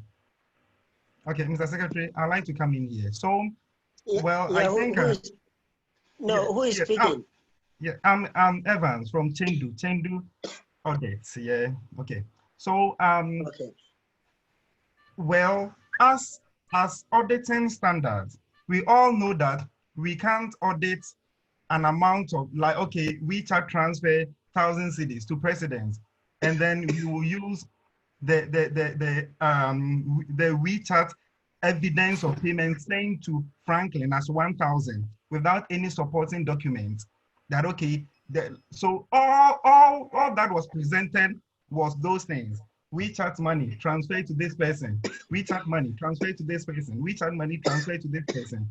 And when we were auditing, we said no, it's all about supporting documents. So there is no supporting documents governing all these things. I'm saying all these things because my president is saying, like, is bringing all these things in. So my point is that even with the local level, probably maybe we still need time, or these things should have been done long time ago. But we just find ourselves in a situation whereby we were giving documents like on the 7th of July, and 7th of July today, okay, it's just 12 or 12 or 13, and the previous documents that we were giving, it wasn't detailed. In fact, there wasn't any supporting document, no receipt to it. I'm not saying, okay, how can you tell me that we have given you 2,300, we've given you 3,000 Ghana cedis, and the only evidence of payment is the WeChat message that was given to you by your financial controller, without even any evidence that you use the money to buy this, without any supporting document of what you use that money for. And so that is all that we requested for. And so I didn't want my president to bring things associated with Chendu, because actually I didn't want to bring in here, because since he has been allowed to go through all these processes, we are supporting them to do that. But if you're talking, it's good that you don't bring Chendu auditing stuff in, because that's a standard. We haven't even looked into it, and we haven't even know like how the accounts will go, because it's not like you have embezzled money, no, but it's all about the supporting documents. That was all that we raised the last time, and we don't know per our findings if even what you have brought. Well, we are still in the process of bringing our documents, like our findings, and who knows, maybe the findings could be like the House may accept or may not accept what you have submitted as supporting documents. So, Mr. President, go on and then like defend your point, but don't bring in anything related to Chendu audit, because we haven't done it, and then that is also a whole big issue altogether. Thank you. Okay, all right. Thank you, Honorable Evans. Okay, so Honorable Franklin, your file is quickly downloading. Hopefully, hopefully I can get it to them. Okay, now there is Honorable Domayako, right? I think, thank you very much, Secretary. It's quite unfortunate. I begin to feel that you people are taking us for granted on this platform. The procedures are very clear. Someone has gone through vetting, and based on reason A, B, C, D, the person has been disqualified.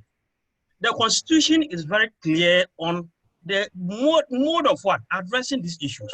So why don't Franklin just go back, write your petition to the right authority, address it, and it come back to us as Congress. Instead of us wasting so much time, this one is given his side of the story, another one is presented. We are getting, quite frankly, fed up with the system and the way people are managing this whole system. Because if each and every one of you, each and every one of us has an issue, and the person will be given the whole day or the whole night to address such an issue, I don't think we are going to make a headway. As it stands now, he has been disqualified. Let him go back, write his petition if you feel like doing that, so that it comes back to us, so that we can make a headway. Please, we are begging you. We are begging you. The accusations, the counter accusations are immaterial now. Let him just go back. Direct him to go back. You should put down like what Nana did. Nana was disqualified, or there were issues. He went back. He put it into. He came back where we are addressing. So please, I beg you. We are getting fed up with the way you are dragging. This one is dragging. This one is dragging. We are really getting fed up with that. And the personal attacks are so much. Please, thank you. Okay, thank you very much. Well noted, Honorable Demayako. Okay. Demuyako. Okay, thank you very much. Okay, well noted. So, all right, I think Congress will have to decide, but Honorable Franklin, I think quite frankly, we have heard your case. Your files, like I said, are downloading. I'll quickly get them to the JC for you. So just as he has suggested, I think I was also thinking towards the same way. It has to be in formal petition to the right authorities.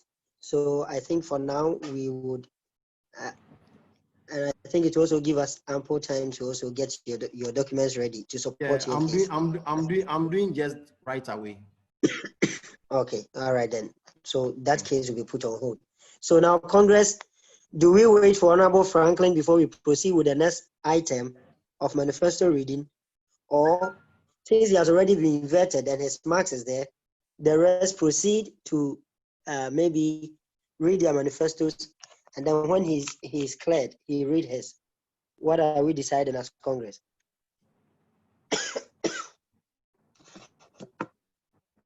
Secretary, can I come in? Yes, please. Who is this? This is the Muyako. Okay. I think as it is now, we have issues with the presidential slot. There are outstanding issues with the presidential slot.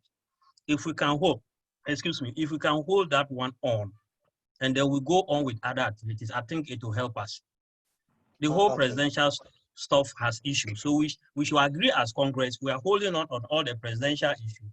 The rest will go, we are able to clear with it, and it's clear with the presidential issue, and the hurdles are cleared. We can settle any day, and then we do that as well, so that we can move ahead. Okay, thank you. All right, thank you. I think your point is well noted.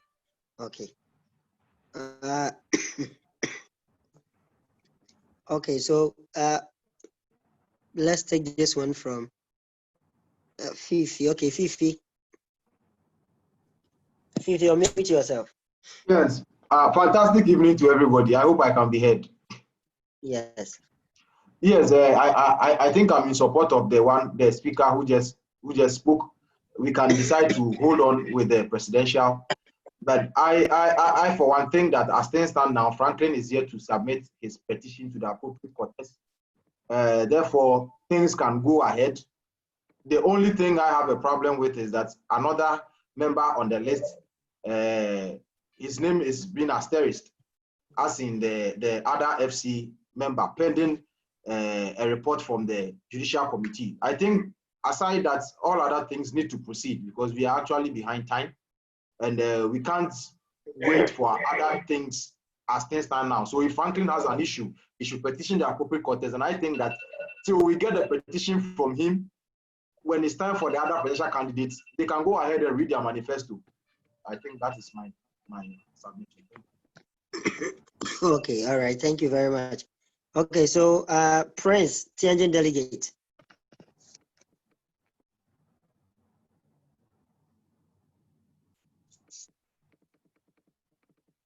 Prince, unmute yourself.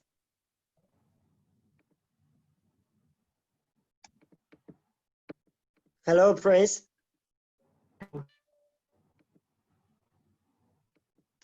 Hello, Prince.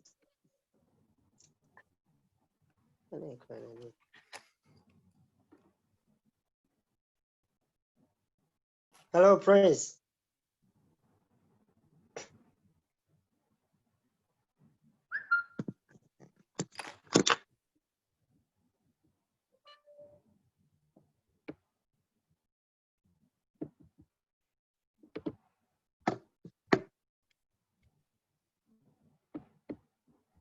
Okay, Prince cannot be heard.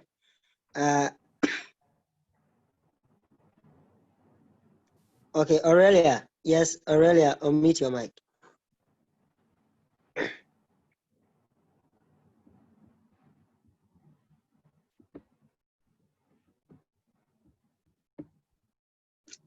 Oh, Aurelia, unmute yourself. Okay. Okay, Honorable Lenny, unmute yourself. Honorable Lenny. Thank you very much, Honorable Chair. I would just like to be very brief on this. It looks as if we've been going back and forth on this issue. And the little take I can give is that, just like the previous two speakers have said, we move on with the other processes whilst we are trying to put together the documents for the vetting and then judicial committee. So we put the presidential aspirants on hold whilst we deal with the other aspirants, because the EC also has a task to do. And the longer we prolong this one, the longer the EC's time also, because there's a manifesto reading session which is also going to take up some time. So, I mean, for us to be fair, we also need to make sure we give all the participants and the aspirants fair hearing. So we are talking about time here. It's already 12 a.m. in China and 4 p.m. in Ghana. So let's try to hasten the process so that based on the recommendations or decisions that will come from both parties, that is vetting and then judicial committees, the Congress can decide on what to do with the presidential aspirants. Then we take a go from there, because I think we're wasting too much time. That's my take on that. Thank you.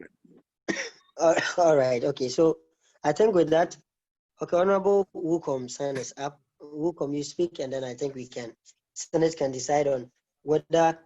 Now I think we are all more like unanimously agreeing for looking at those that have already spoken, that we put the presidential aspirants position on hold and move on with the rest. But now it's 12:17 a.m. That is 12 midnight. Do we carry on the manifesto reading now, or we postpone to later today? I think that will be what our next decision to make as Congress. All right, Honorable Pabla, please, you are up. Okay, good morning, I guess.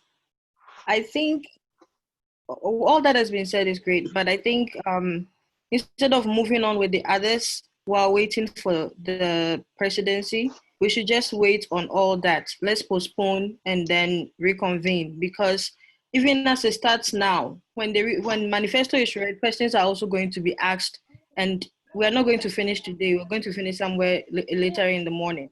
On top of that, the president is the head, right? So how can we sort of fix the tail and then sort of leave the head hanging? And from what is coming up, there are so many issues that seems to warrant the attention that is deserved. So I don't think we should be in haste. Let's reconvene and give proper time to this, because I don't know how it will work. We will go into the system, vote, and then come back, and they'll have to reschedule, and we'll go vote for president alone and all that. Please, let's consider rescheduling, and then we reconvene for all that. Thank you. Okay, so yeah, like clearly I said, we have two motions now. We moving forward tonight, or we postponing to later today. So okay, Bismarck Busi's iPhone, please, if you don't change your name, I will not call you. Eric of Beijing. Okay, now Eric, try and unmute yourself. All right.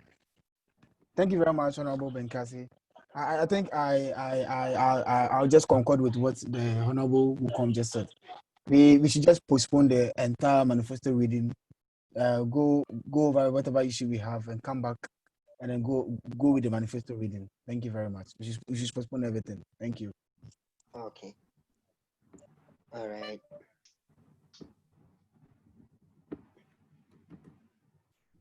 Okay, so I think we just have to now look if we have a quorum here as Congress. We decide when are we going to start everything afresh. When are we reconvening? Or are we carrying on with the manifesto reading? I think that's what we have to decide on right now, and then we know our next step. So we have one that says we carry on now, right? Like this evening, the others start reading their manifestos while we put the presidential aspirant's position on hold. Others say we should adjourn, get a time to come back together, and then they do all together. We have two motions on the floor. So first, like we did this afternoon, we will look if we have a quorum, and then Congress will decide on these two motions. So please, well, just as we did, I'm going to count again the delegate aspect. So I'm going to use that same, unless someone has something to say last, then I start with my listing. Okay, so to Honorable Franklin, on the brighter side, your file has been downloaded, forwarded to the JC and vetting committee. So okay, that's that point too. Also to Congress, the file has been shared already to them, and you will hear from them. Okay, so please, if you don't have anything, okay, Bismarckusi delegate, which chapter? Bismarckusi delegate of which chapter?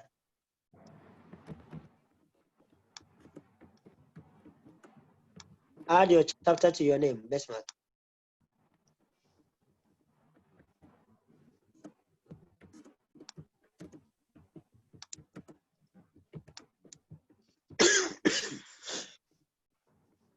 Okay, Aurelia, you still want to talk? Okay. Yeah. Oh, sorry. Okay. Unmute yourself. Yeah. Okay, so I wanted to say something. I think we are facing this difficulty. We are here because we've set a precedent not to follow whatever is being said, whatever ruling we have.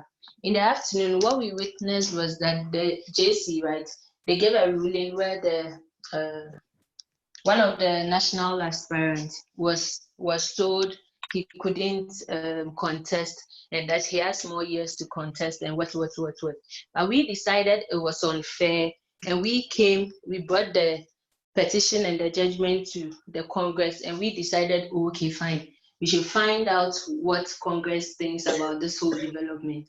That is why we are here.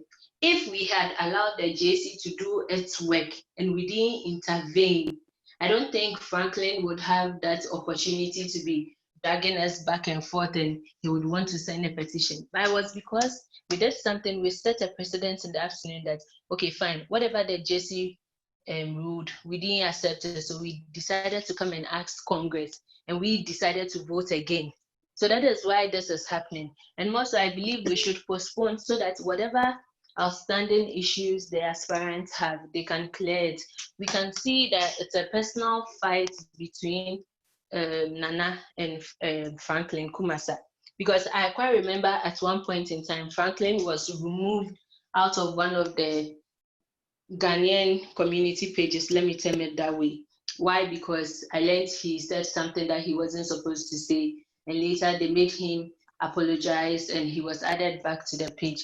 I don't think all these things should account for his disqualification now, because it was something he did in the past and he apologized and it was accepted. Also about the his change to his inner circle, whatever issues, we can't, even if he should bring his petition or whatever, we can't even continue with the program or whatever, because Chendu claims they've not audited their financial statements. So even if he's to petition, we can't still move ahead. So we have to postpone all the presidential aspirant contest. Then at a better time, we come back to it. Then I wrote a whole lot of issues. You didn't call me, so I'm kind of forgetting it. And lastly, if we want Franklin to give us evidence of how he used the money, it would also be fair that we ask Nana, or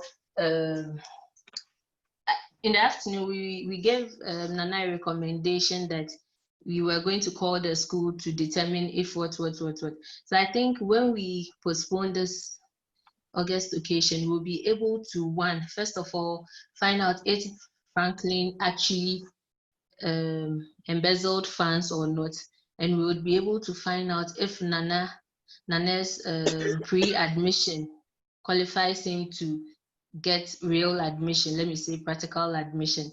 Then the guy with the asterisk for the financial controller, we would also get to know whether he really embezzled the 4,000 money, or he couldn't remit the money because we are in serious times and he had network issues and everything. So I think we could postpone this whole thing, then at a better time. Okay, we I come think back your to point it is well when- made. Your point is well made.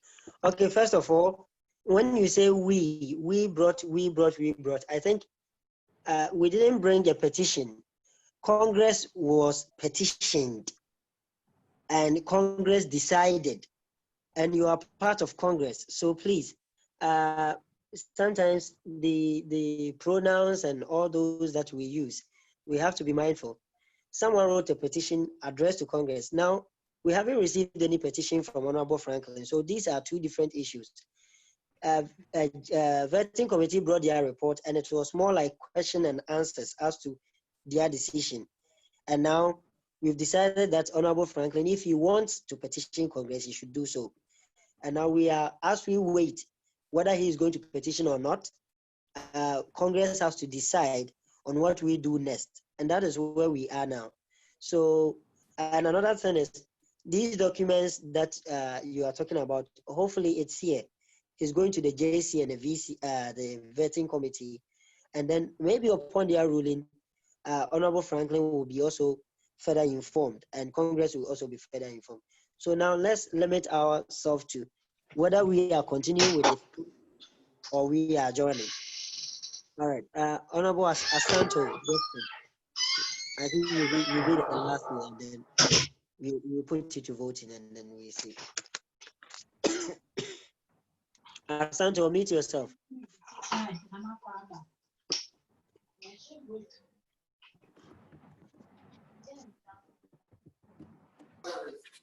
Honorable Congress, the whole house, Power Show. The only thing I'm saying is there's so many things that needs clarification.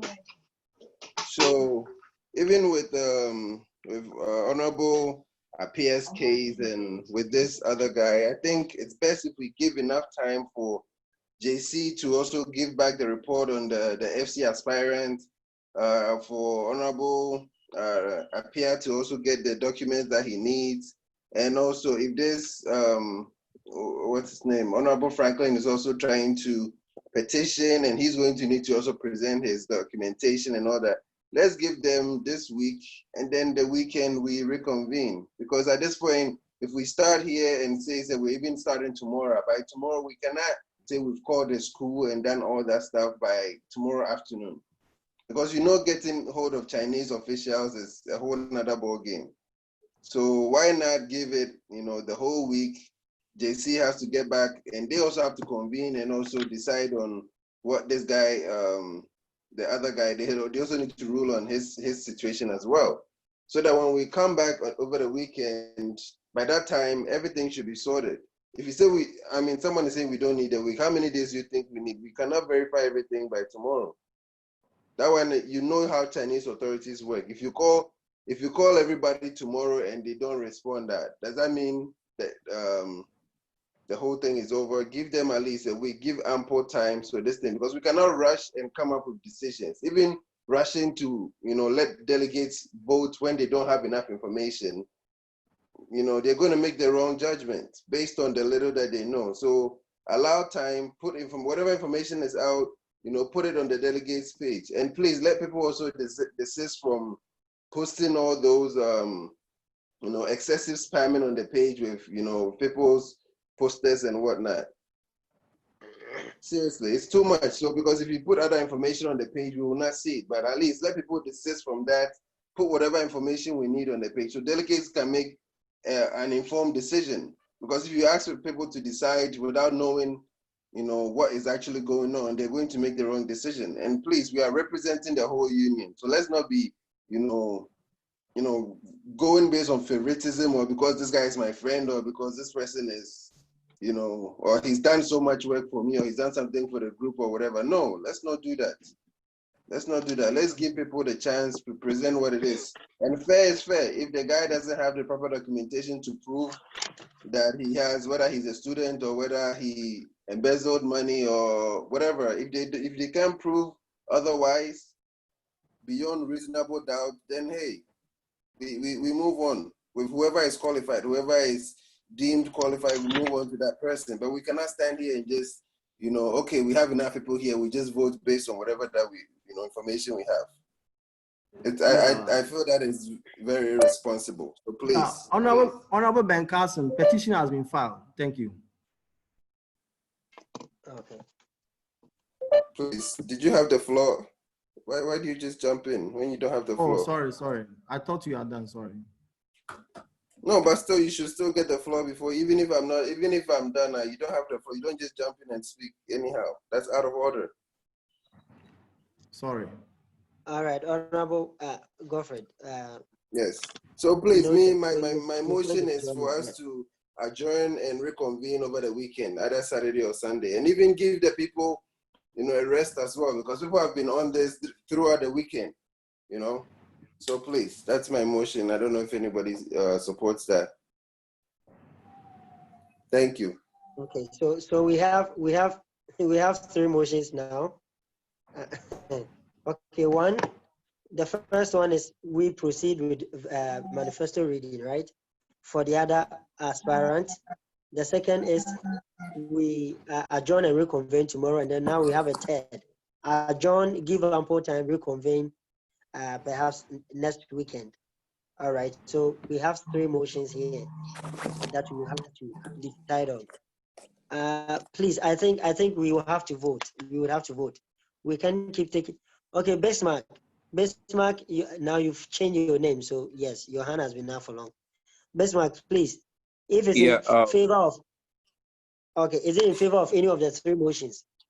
Yeah, of course, it's in favor of the motion of we postponing the election, because I don't see it as deemed we voting, because I see it as kind of we rushing to vote like the leaders whilst there are things we need to address. So we can postpone it and just make it like a week or two where we have all necessary information so that we can vote the right person.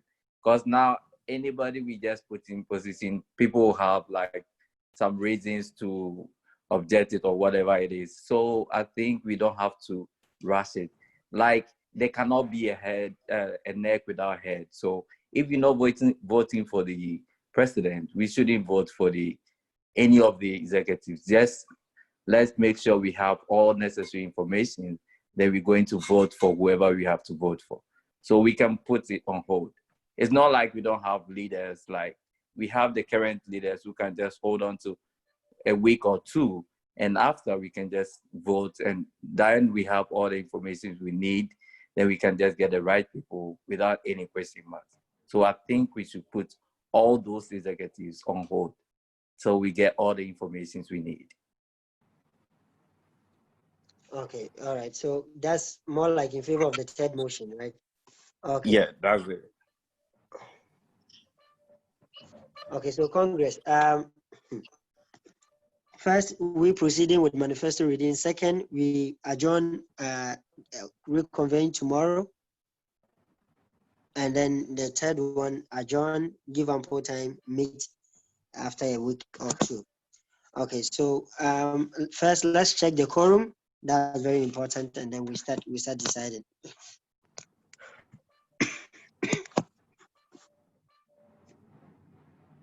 Okay, but mind you, if we are continuing, Honorable Franklin, please, where did you send your petition anyway?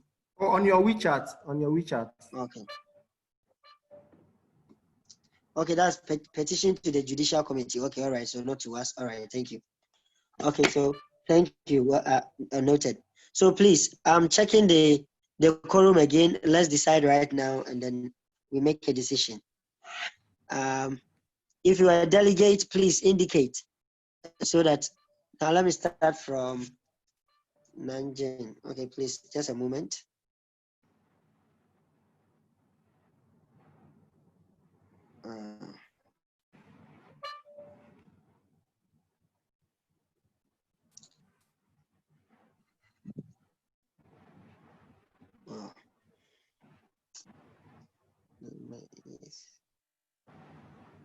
Okay, list of, okay. So please, Nanjing. Okay, so Nanjing, we have 4, Clement, Elizabeth, Freddie. Okay, we have 3. Vendish is not, he's an aspirant. So we have 3 from Nanjing. Okay, we go to Jinjian. Okay, Jinjian, we have 1, only Salom.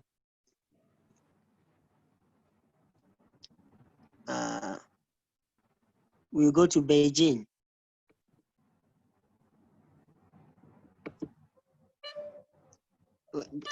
Demuyako,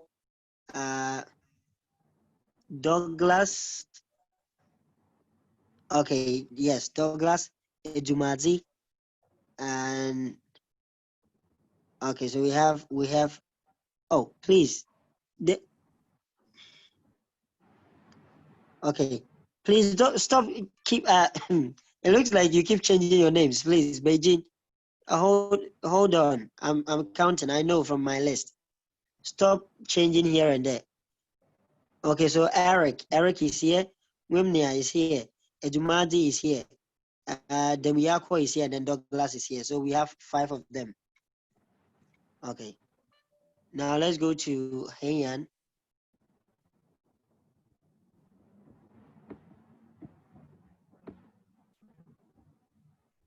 Okay, Heian, nobody here? Wow. Wait. Hey, okay. Heian chapter. Okay, yes. We have Maxwell, and then Emmanuel, and then Derek. Okay, so we have 3. Okay, thank you. Now let's go to Taiyuan. Okay, Taiyuan, we have in Ketia. Okay, all 4 of them are here. We have 4. Okay. Wuhan, we have Fifio to Hetty is here. OPK is here. Okay, so we have 3 delegates from Wuhan. Now let's go to Chanzhou.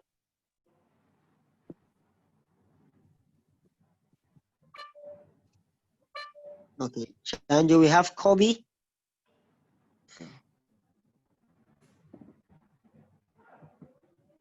Please hold down. Francis Ade, no, Francis Ade, no, you are not part of Chanzhou list. So, wait, Chanzhou. Okay, we have two, Benjamin and then Kobe for Chanzhou. Okay, thank you. Chengdu. We only have 1, Williams. The rest are observers. Okay. Harbin, we have 2, Harriet and Michael Kweku.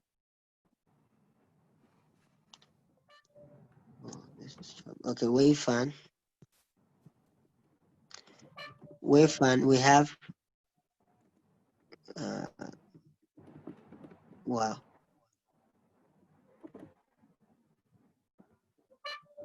Opoku, okay, Opoku is here. And then a Japan. Do you have a Japan? Okay, Japan for you. So we have 2. Okay. Yi Chan, we have 2, Christian and Amo. Okay. Tianjin.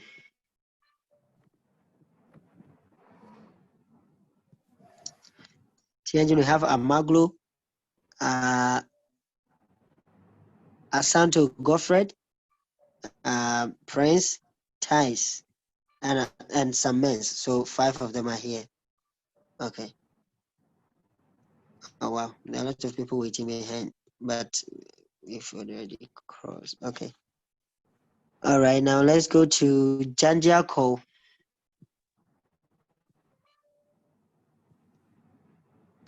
Janjiako, we only have 1. Okay. Anhui or Hefe? Anhui. Anhui, we have. Oh, wait, did you use Hefe? Okay, let me say Hefe. Okay, so Anhui, we have Saibu Muhuddin, and then Belinto Nash, that's 2. Okay.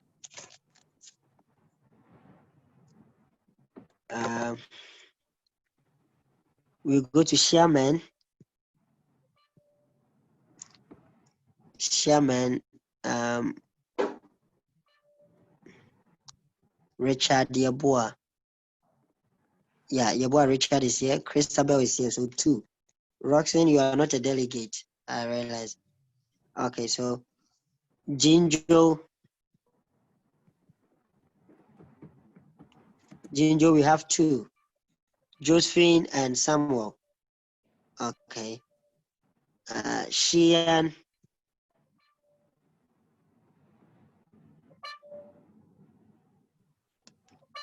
Okay, Shian, Abigail, Matthias. Okay, that's 2. Okay, wait, let me see if the other one with apostrophe is. Oh, Theophilus too is here. Okay, so it's 3.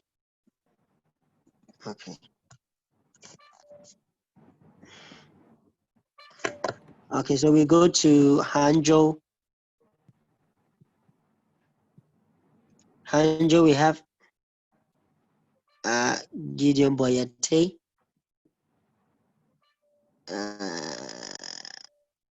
J. Frank is not here, so we only have 1. Okay, because they presented 2. Okay, now let's go to Cheyenne.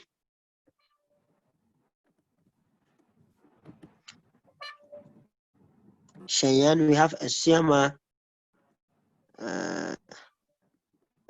Patrick. Okay, so only 1 for Cheyenne. Okay. Jinan. Okay, Jinan chapter, we have Adelaide and Bismarckusi, so 2 for Jinan. Okay. Chanchuan. Francis Adebobi is the only person here, so 1. Okay. Shanghai.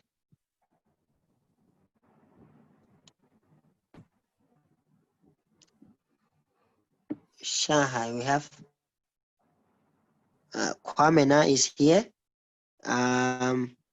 Gilbert Uswefriye is here. Gordon Abakar is here. Thompson is here. Okay, so that makes 4.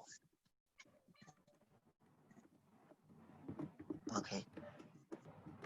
Now, Jujian.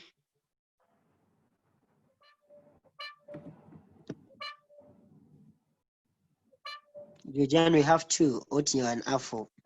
And then the last one, I think, is Lanjo. I'm talking about chapters that presented delegate. We have Seto. Okay, so please, these are the delegates that are here. We need half, which this afternoon was 56, plus the national president and then the secretary general. So I'm going to make my tally and we will see. Okay, so I have 3, 1,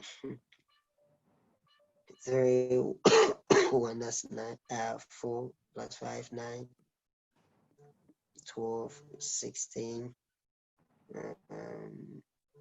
plus 3, that is 19, plus 2, 21, 22, plus another 2, 24, 28, plus 5, 33, 34, 36, 38, 40, 43, 44, 45, 47, 48,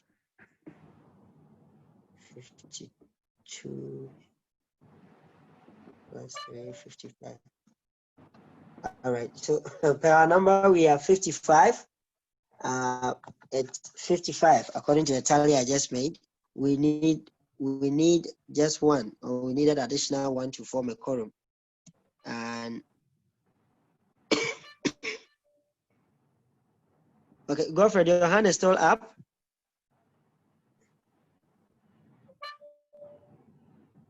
Okay, Godfrey, you can make or mute yourself, Godfrey. Yes. What's up? Ben. Oh, okay, I thought you wanted to speak. Okay. All right. Honorable Winnie of Beijing, please. Oh, no. This was when you needed the list. So Oh, please carry okay. on. Okay. Yeah. Okay. All right. I think I saw Logic, Honorable Logic. Logic, you are delegate, right? You just joined. Hello, Logic. Raise your hand and I'll mute you.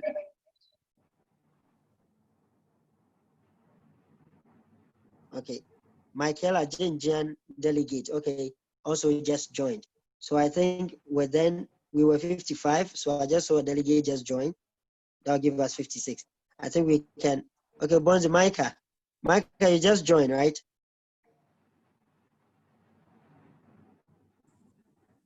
I just did, yeah.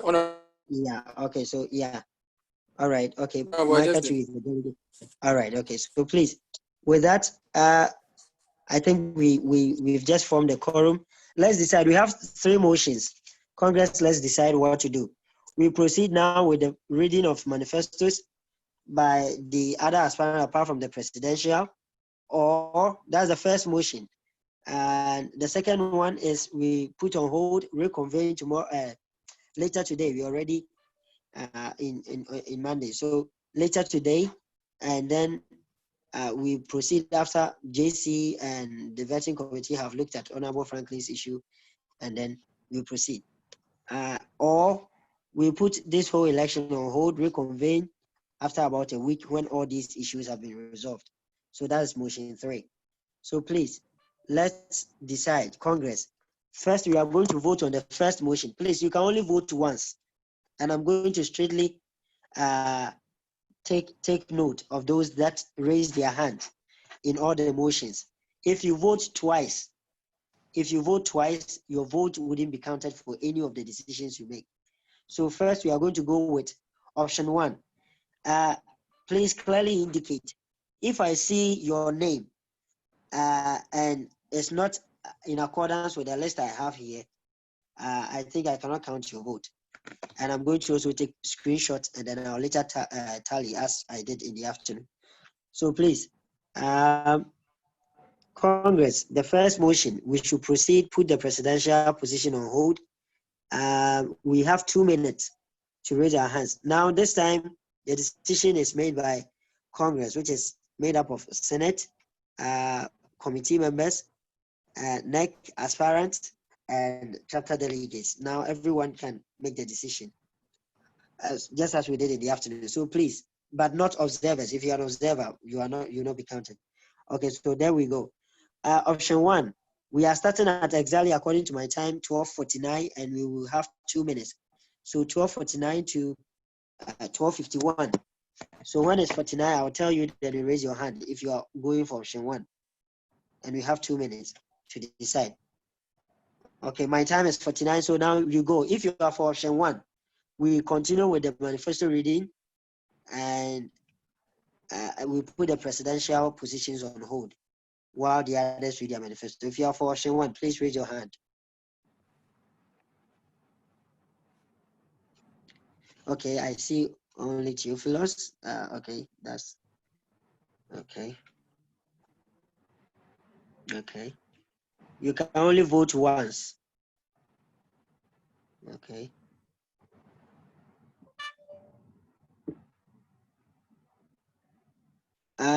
Priscilla and Tech.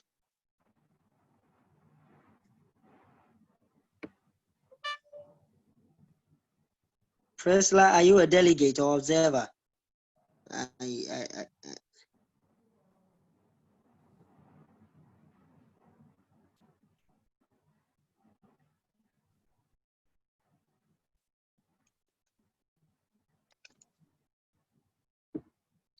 Hello, Priscilla, mute your mic. Are you a delegate or an observer?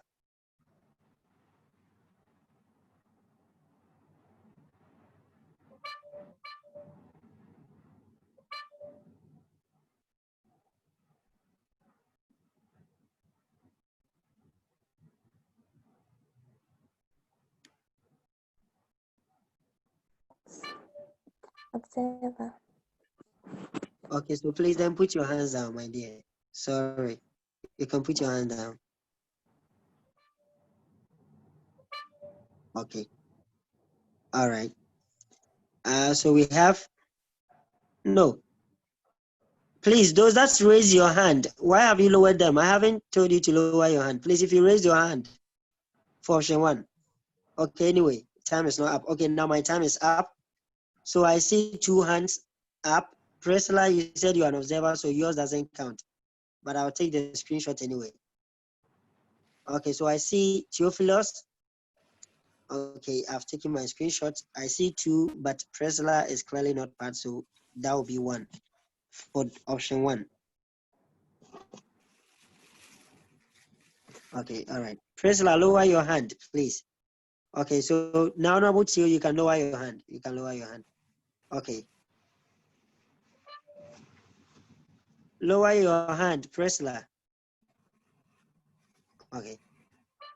All right, so we are moving to option 2. Oh. Yeah, we are moving to option 2. We adjourn, reconvene later today, and we make a decision. Okay, so please no, we are starting at 53, exactly 53 to 55. Yes. Okay, so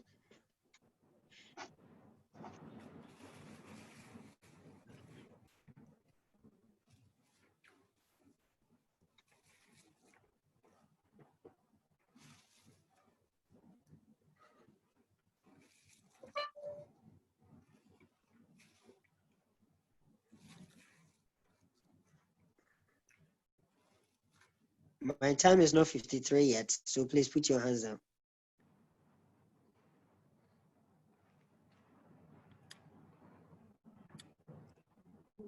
Yeah, Honorable Ben Carson.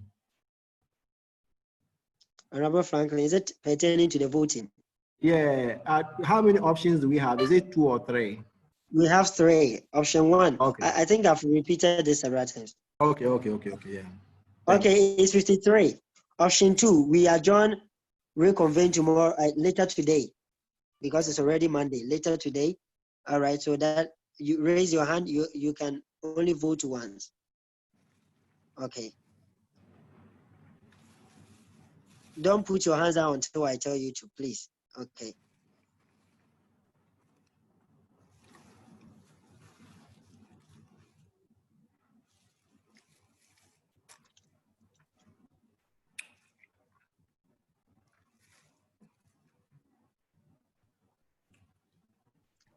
Please, if you're an observer, you cannot vote, and you can only vote once.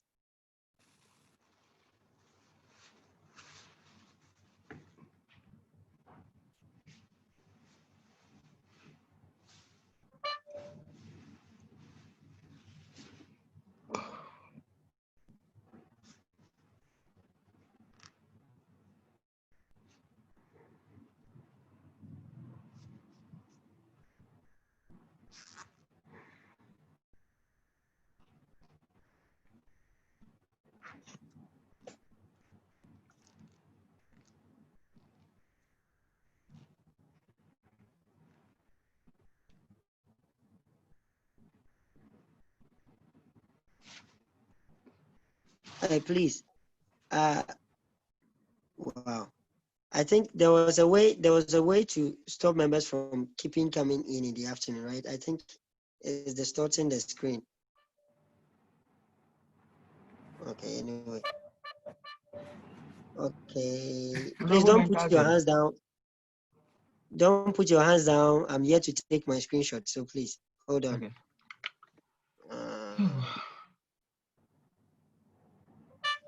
Okay, 55. I'm taking the screenshot. Keep your hand up.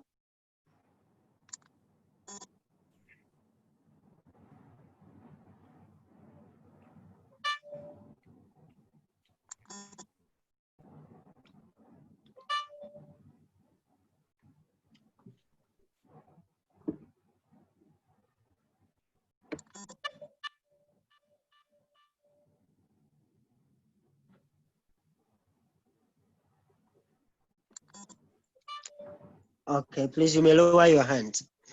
Okay, so the last option, and please later on I'll check and count, and I'll have to cross check with my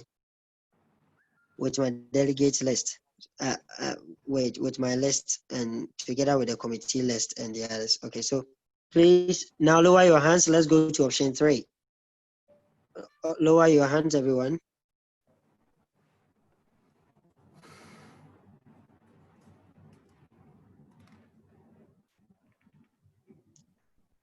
Okay.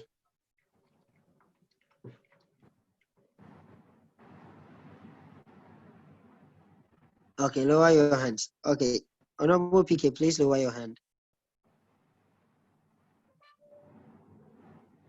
Okay, please let me quickly count these votes and hold on. We go to the last option.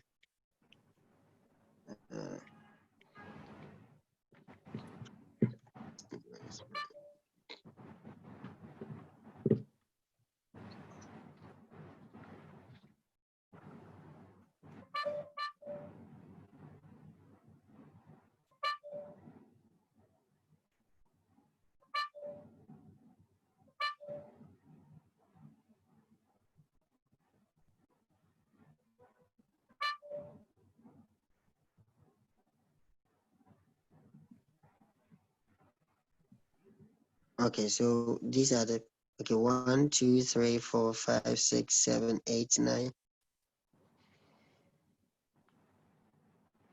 10, 11, 12, 13, 14, 15, 16, 17, 18, 19, 20, 21, 22, 23, 24, 25, 26, 27, 28, 29. Okay, so we have 29 for that. Okay, now option 3, we adjourn Congress, reconvene a week after, and we decide. Okay, so we are starting at exactly 58. So hold on, please. My time is not 58 yet.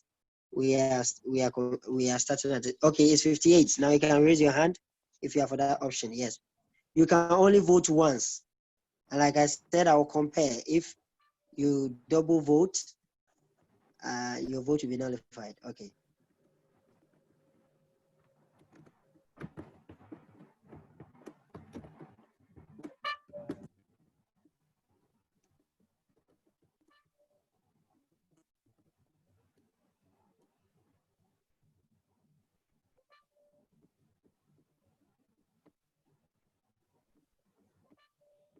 Honorable Ben Carson. Yes, please. Yeah, my setting has been altered. I cannot raise my hand. So just count me among the list that you've shown here. Oh, please. Really, you can. Please, the host, please check for me, please. Please check if. Oh, really? Please, who? Frankly, Honorable my setting has been. cannot raise the hand. My setting has been reset. I think for Altered. some reason, I cannot raise. Honorable was made a co-host mistakenly. I think that's why. Oh, nice. Oh, please. Hey. There are a lot. Yeah, please, I think a lot of people have been made co-hosts. It's even funny. Wow, what happened? It's I even think funny.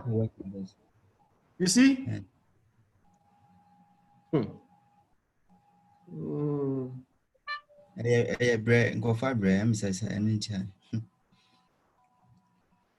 Okay, please, the host, apart from, I think, the LOC members and Sam, right, who is the DJ, please check it well.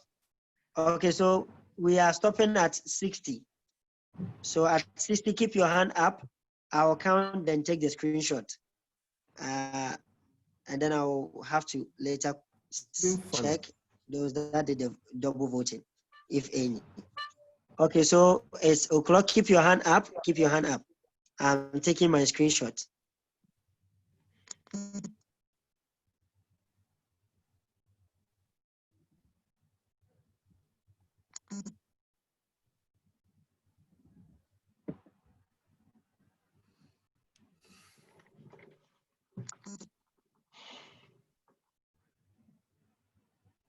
Okay, so let me, okay, you can lower your hands. Let me quickly go there and check my screenshot, how many people for that option.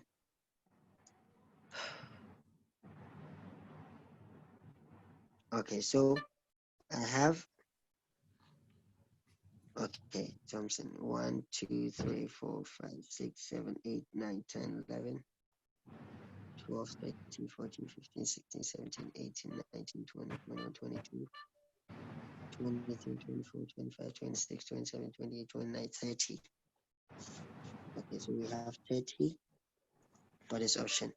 Okay, now let me quickly run through and check if there's any double voting. Okay. Okay, Gideon Boyete. All right.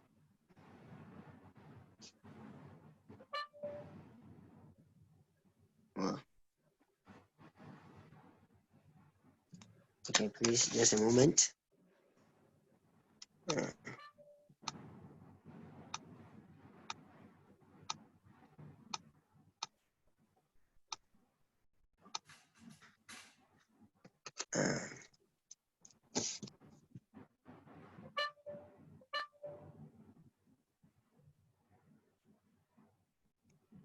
Okay.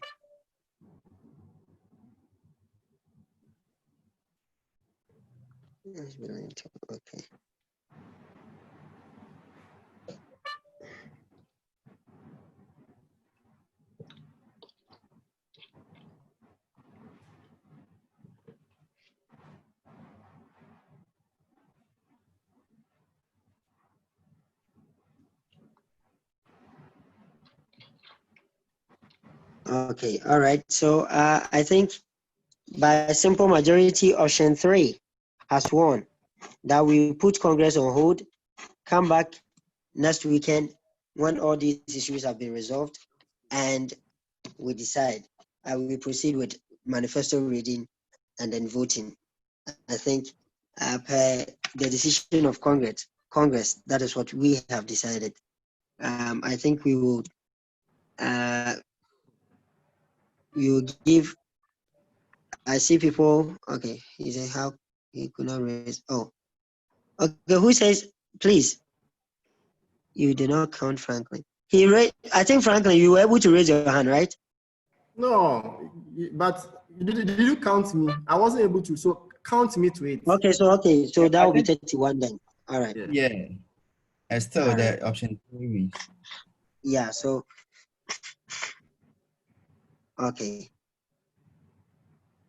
Okay, so please, in the chat box, is there anyone else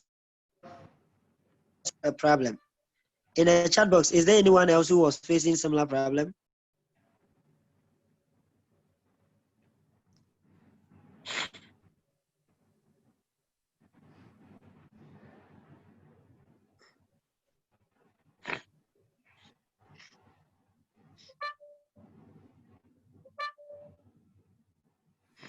Okay. All right, so Congress, this is a decision we've made. Please, you can put your hands down.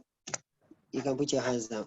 Okay, so as we speak, Honorable Franklin has petitioned, written to the JC once again, and I'm sure they are decided on the matter. And when we reconvene, we would have to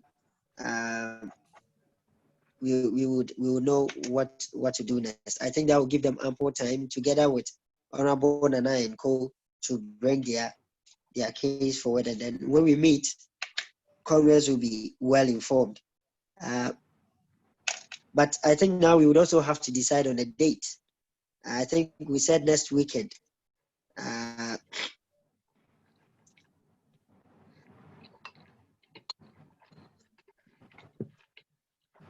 Or do we leave that to the?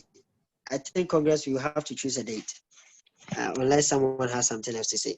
Okay, Honorable Ade of Tai, and your hand is still up. Do you want to speak?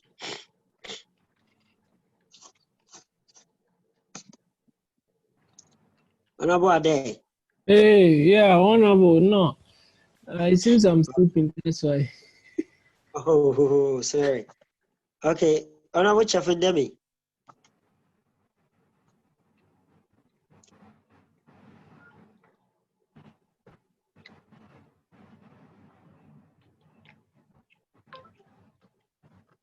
Okay, Chafindemi, please, you want to speak?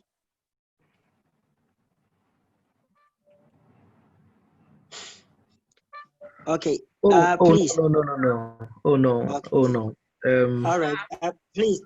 There's another decision that we would have to also make. Now, we putting this on hold. Are we allowing delegates, especially those that have been cleared, or all delegates, to campaign, or should we cease all campaign until reconvene? I think that's the next motion on the floor, because I realize campaign has resumed, had started on the pages.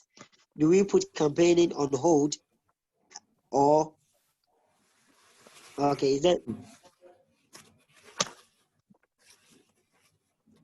Franklin? Do you want to say something? Yeah, I feel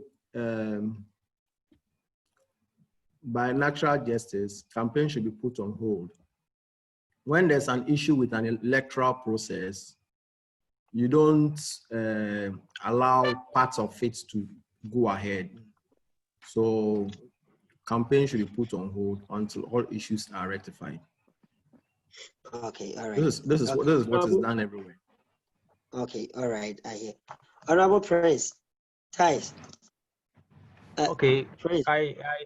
I'm also in the view that campaign should go on for those who are being qualified, those who are going through the vetting, and there's nothing wrong with their qualification. I think they can vote, even they can campaign. Even this is the right time. Giving them 1 week to campaign and then say what they have for us, I think is the right thing. Whilst we wait for those who are yet to be cleared. So that's my suggestion. Okay, all right. Honorable Eric of Beijing. Yeah. Thank you very much, Honorable Benkati. I think, yeah, I agree with what the Honorable member just said. Yeah, campaign should go on, and campaign can also go on. Because if there's an issue, it doesn't mean that because since we are stopping voting, it doesn't mean that the other candidates should just relax. So they can still campaign. Thank you very much. Campaign can go on. Thank you. All right, please, if you say campaign should go on for those that have been cleared, or for all delegates. For those that have been cleared. For those that have been cleared. Okay. Thank you. All right, so we have two motions on the floor. Campaign should cease for all, and campaign should go on for those that have been cleared, unless there's going to be a third motion. I saw something, your hand is up. Please, quick one, then we vote. We get, so the first motion is campaign should cease, Honorable Franklin. The next. For me, I think campaign should go on. It's their own choice to do campaign or not, unless the constitution go against it. But if there's nothing like that, then they should carry on. Whether they are accepted or not, it will still go on. So I think it should go on. Okay, please, you have to specify, go on for all of them, or those that have. For those who are qualified to do so. Okay, those that have been cleared. Okay, so we still have two motions. Okay, thank you. Honorable Matthias. Yes, sir. Honorable General Secretary, appreciates everything that is going on. It's very fantastic. I want to ask. So, are you trying to say that our honorable man, aspirant Ombudsman, is also campaigning, or he is not campaigning because we've not voted him, yes or no? Because I think the presidential position should be put on hold for campaign or aspirants, but the other is they can campaign. The presidential, Okay. no one of them should campaign. Why the others Okay, so campaign? so that is a third motion now. All the other portfolios should campaign. Presidential should be put on hold. We have a third one. Hello. Okay, Honorable Godfred Into. Guys, I think if we allow campaigning now, the whole page is going to be just spammed with flyers all over. And if you are to present anything for us to review, we will not be able to see it, and a lot of people will mess up. So I think it'll be wise if we just hold off on campaigning when we have all the information. Then we can allow them to campaign for whatever short time Okay, that so they have. okay, All so they do is Godfred, just you are fly, for fly, option fly, one. fly. I mean, we've seen enough. Okay, so Honorable, okay, so you are for still option one. Okay, so we have three motions. Please, at all, for all of them, go on for the cleared ones, and then the third one is for presidential on hold, the rest should go on. Bismarck, you be the last speaker, and then we put this to vote. Thank you. Yeah. For me, I don't think like it's the whole election that has been put on hold. So why allow campaigning? It wasn't like just the presidential, it was the whole election. So campaign for what? Because we put everything on hold. And then I don't see any election that we just allow some people to campaign. The whole election is on hold. That is done. That was done everywhere. So once it's on hold, we need to hold on till we clear everything before they can campaign. So why campaign when the whole election is on hold? Because now we don't have election. There's no date for election. So why are we campaigning? Who is qualified to campaign? Because everyone is on hold. That is the right thing to do.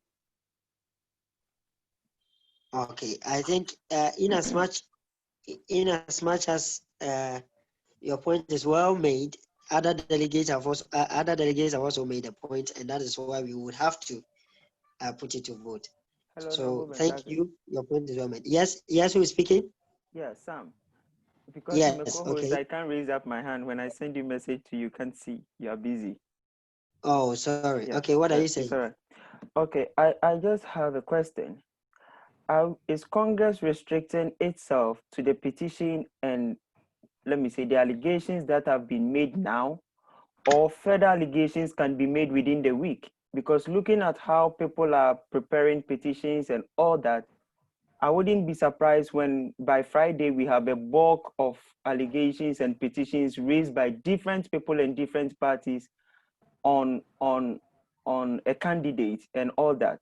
So can we move a motion that between this time to this time, after this time, no further allegations or no further petitions can be made by anyone against any candidate? Because looking at how issues are going now, I'm suspecting even next week, we will still be resolving issues if care is not taken. Thank you. All right, yes, okay. I think we will come back to that later, but now we are deciding on campaign. So that is well noted. Okay, Honorable Benny. Oh. Good evening, Honorable House. Honorable SG, my hand was up. I was waiting for you to call me. You didn't call, and my hand went down. Sorry, okay. I don't understand how Congress moved a petition to motion for us to vote, whilst Congress don't even know what the petition is. Nobody presented a petition to us. We don't even know the details of the content of the petition. And we moved it to motion, and we voted on it, and we made a decision. Secondly, the aspirant who was affected by the vetting committee did not go through the right channel to present his petition to Congress but Congress sat on the issue for more than 30 minutes before he presented his petition. And the petition, the moderator told us that he has filed petition, but we've not seen the petition. And we moved it to motion, and we decided. I think it's wrong. The JC chair came to explain a lot of things. The Chendu audit chair came to explain a lot of things. Personally, I was the deputy chairman for Media and Publicity Committee. The sanction is still pending, and I don't know what the issue is. I don't know what the issue is. Honorable Benny, we didn't vote on Honorable Franklin's petition. We haven't. A motion was moved that we adjourn Congress, looking at all these issues that are pending, and then so that is what we voted on, adjourning Congress and choosing Thank a you, date. So we haven't voted SG. on Honorable. If you permit me to land. Okay, all right. The Constitution defines it clearly that if a member or an aspirant is affected by vetting, there are a lot of process he needs to go through. But he didn't observe any, he didn't go through any. But we gave him a lot of time to sit, and I don't know if he was moderating the program or you were moderating the program. So I think a lot of things has gone sideways, and we have to really look into that. Thank you very much. All right. Okay. So still on the campaigning, please. That's what we are yet to decide. Unless there's going to be a fourth motion, but as we speak now, the first motion is we cease all campaigns until we convene here next week.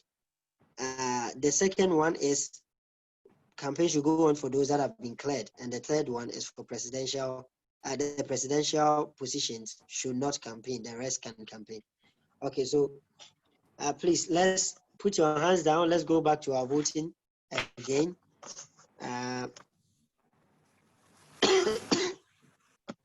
Okay. Please, I think the host, you can try, if you can change the host thing for them so that everyone can raise their hand. If there's anyone who is not part of the LOC, please let us know, yes, so that, okay, now, okay, so for option 1, all campaign should cease. All campaign should cease. No, please, we are not starting. I'm looking at my time. We are starting at exactly 1:18. So, Honorable, yeah, put your hands down. Yeah, okay. And we have 2 minutes, 1:18 to 1:20. If you believe all campaign, any form of campaign should cease on all our platforms. Okay, hold on.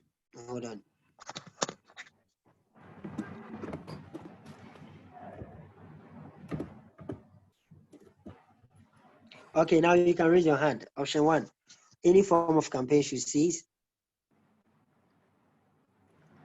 Yeah, Honorable Ben Carson. Okay. I can raise now. Okay.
Okay, so keep your hands up continue to keep your hands up. I'm counting.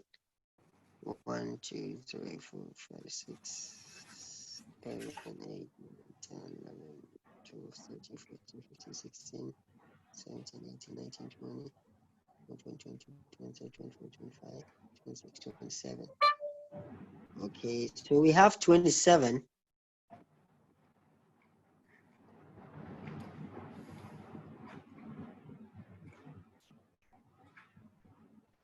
Okay, let me recount again. Still keep your hands up. Keep your hands up, please. 1, 2, 3, 4, 5, 6, 7. Wow, people change it. 1, 2, 3, 4, 5, 6, 7, 8, 9, 10, 11, 12, 13, 14, 15, 16, 17, 18, 19, 20, 21, 22, 23, 24. Okay, we have 28 now, just 28, 28. Okay, now put your hands down, please. Put your hands down. You can put your hands down. Okay, please, mind you, you cannot vote if you are an observer and you can't double vote. Okay, so then next we are starting at exactly 21. Put your hands down, please. Everyone, put your hands down. And the next one is campaign should go on for those that have been cleared. So whether you are presidential aspirant or you form in any group, if you have been cleared, you can campaign. Okay, 21. Now you can raise your hand now. Please, if you raise your hand initially, put your hands down. Your vote will be nullified.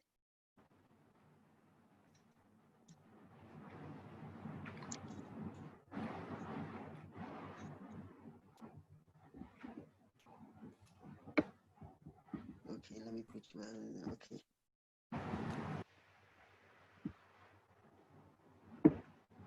We are stopping at exactly 23.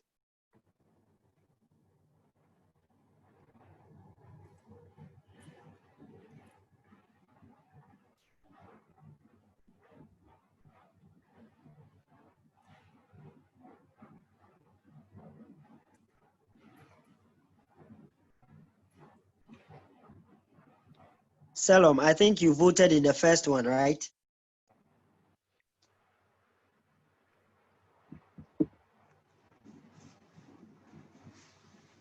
Hello, Salom.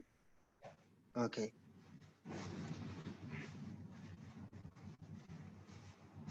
Hello, Honorable Benkasin. Yes. Hello. Yes, hello. Yes. Were you saying something? No, Think no, you no. I had... was asking Salom.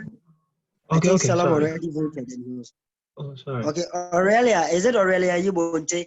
Please change your name before it's too late.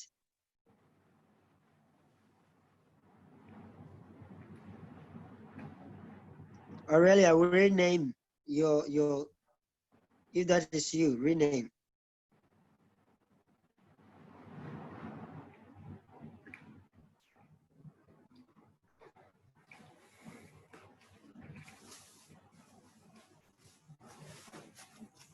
Okay, it's 23. Keep your hands up.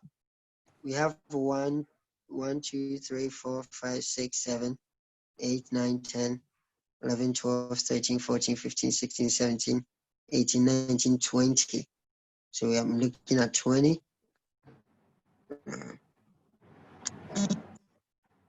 Let me take my screenshots.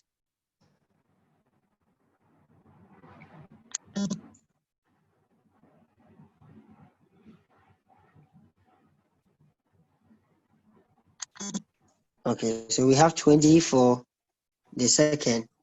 Okay, now the third one is presidential. Only presidential should be put on hold. The rest can campaign. So please put your hands down. We are starting at exactly 25, sorry. Okay, let's start at 24. Put your hands down quickly, please. Everyone, lower your hand.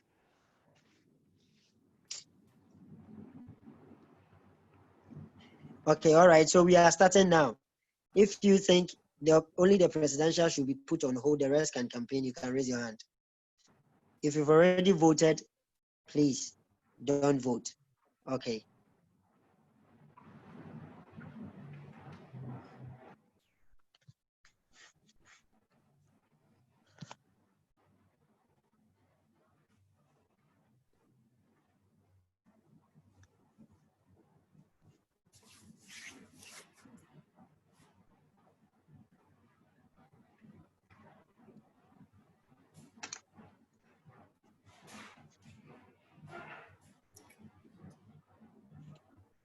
You were here. Yeah, As what? as a lecturer.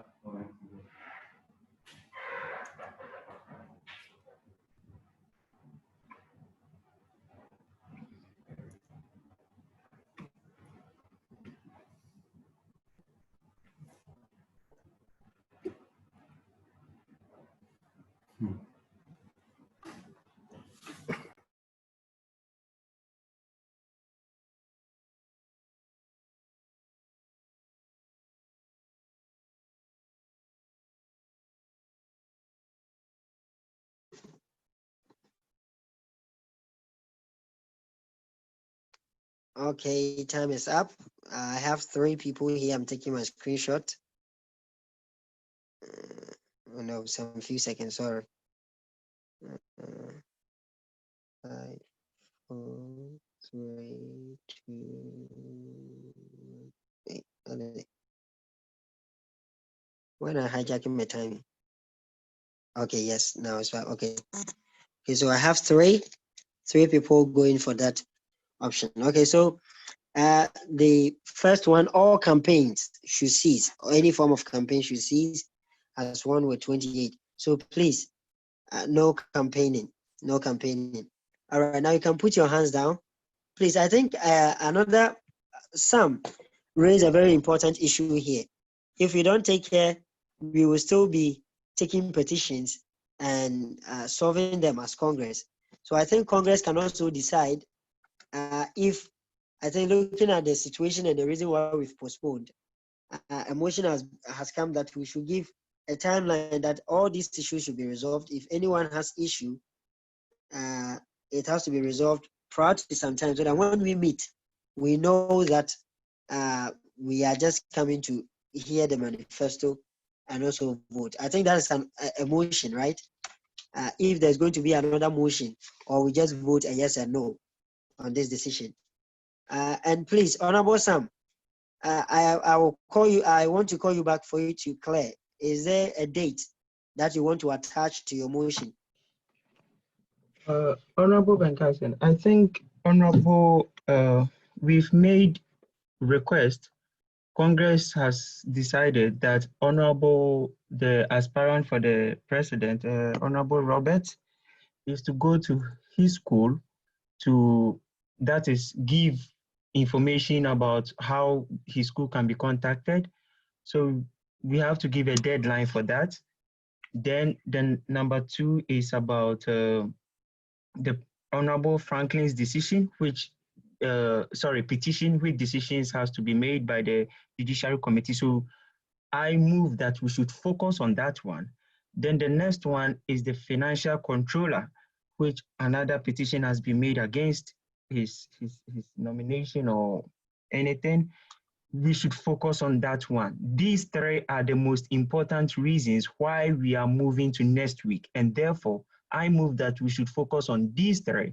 Any other allegations that will come up from any other person shouldn't be considered, because it is not the reason why we are moving Congress to next weekend. We are moving Congress to next weekend because of these 3 reasons and not any other reason. Thank you. Okay, all right. I see a hand up. Best Marcusi, is it because you are sleeping or you want to speak? Yeah, I want to speak. Okay. I quite kind of, because we put in the whole election on hold, not just because of these 3. Like, yes, it's because of these 3, but we could put in the whole election on hold. So in my view, I think maybe we should give like maybe a date, like in case anybody you have like some issue with any of the aspirants, you just put it forward, maybe tomorrow, the day after tomorrow, whatever it is. So after that, whatever comes is just, it doesn't hold, so that we know whoever is going, we can just go into it and find out any issues we have with them. You present to them, so that when we meet again, it wouldn't be like, okay, this and this and this. So it's like now we put everything on everyone on board. You just, if you have any issue with any of them, bring it forward. Like maybe you give everyone like up to tomorrow, the day after tomorrow or something. So people will just present.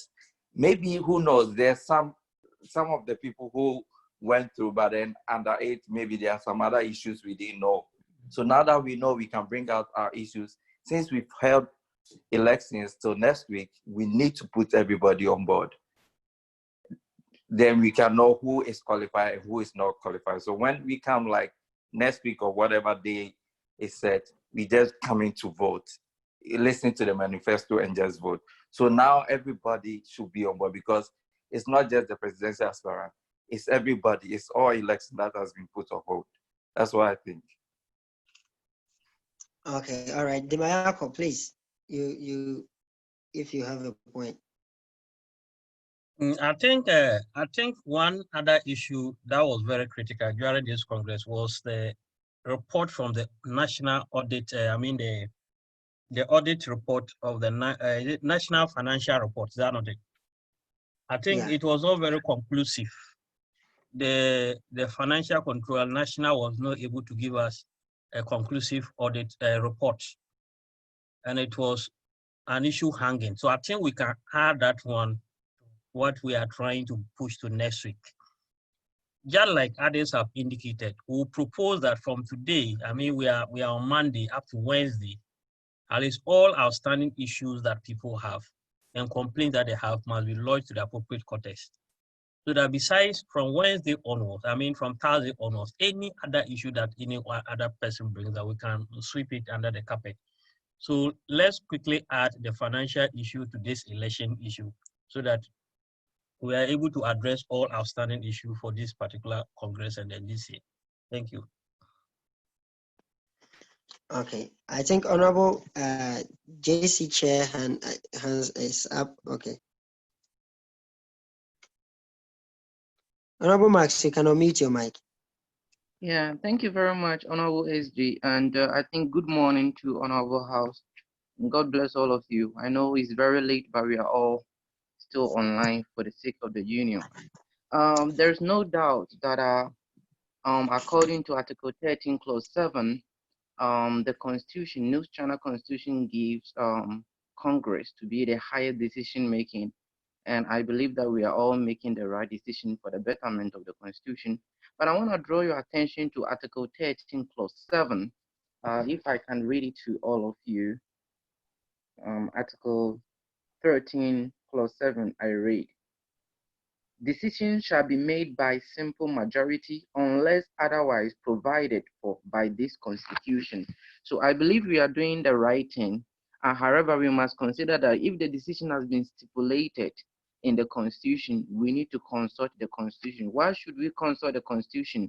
Because in Article 1, Clause 2, indicate that the Constitution is the supreme code and the supremacy lies in the members. Why am I saying this? Honorable members, honorable Congress members, if you are not very careful, even though these Congresses are adjourned to next week, we may possibly repeat the same process of voting and on a motion over and over again, and we may not be able to finish.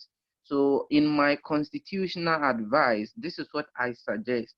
I suggest every decision that we are taking, we should be very precautious and very constitutional. In Article 23, Clause 5, it is stated that the Electoral Committee should be responsible for all electoral processes. And I believe campaigning or the mandate to campaign should be given by the Electoral Committee, even though I know that Congress is the highest decision body.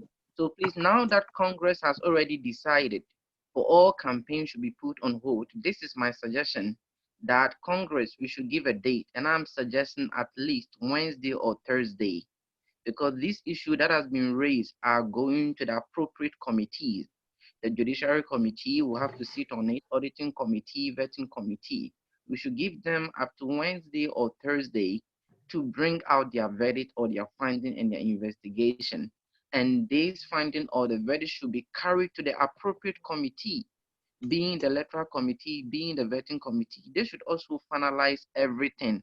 And then when Electoral Committee has received all the findings and there's no need for Congress again to come in and vote on a motion, Electoral Committee in its constitutional jurisdiction or mandate can give the date, possibly Friday, for honorable accepted or approved members to do their campaign.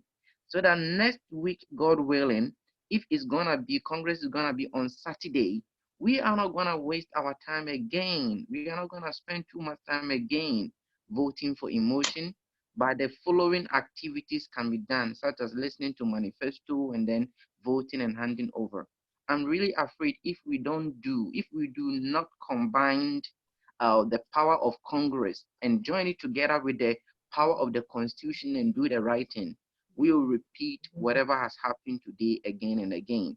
So please, I'm beseeching all of you, Congress, that in every decision we take, let us give the right, the due responsibility to the committees, because Congress elected the committees, so that our work will be smooth. Thank you very much. Wow, thank you. I think so, Honorable JC, if I understand you, I think this is very important. If I understand you, we give a date, say Wednesday, for all the stakeholders to conduct every investigation and forward it to the appropriate quarters, for instance, the Electoral Commission, and then what will the Electoral Commission do, please? Yeah, so the Electoral Commission, we know that now almost the next process is in the power of the Electoral Commission, isn't it? So the Electoral Commission would then, based on the findings, would then determine that, okay, now everything has been settled Friday, all aspirants or all those people who have been approved, you have the mandate to do your campaign, and then Saturday, the electoral process is going to be carried on. I think things should be done systematically. As people in the diaspora who are receiving education, things should be done systematically, that everything will be done smoothly. So let's give a date. I'm proposing at least Thursday or Wednesday. All work by the committee should be done. Auditing committee, judiciary committee, finish, submit your findings, your verdict to the appropriate committees, whether being NEC, Senate, vetting committee, electoral committee. Vetting committee, make sure on Wednesday or Thursday you finish your work. Everything should be carried, and then we will give the mandate to the electoral committee, give the power to the aspirants who are qualified to do their campaign. And then when Congress will come again, we are not going to sit on any case, but rather we are going to listen to manifesto, we will vote, we will do the handing over, and I believe everything will be done.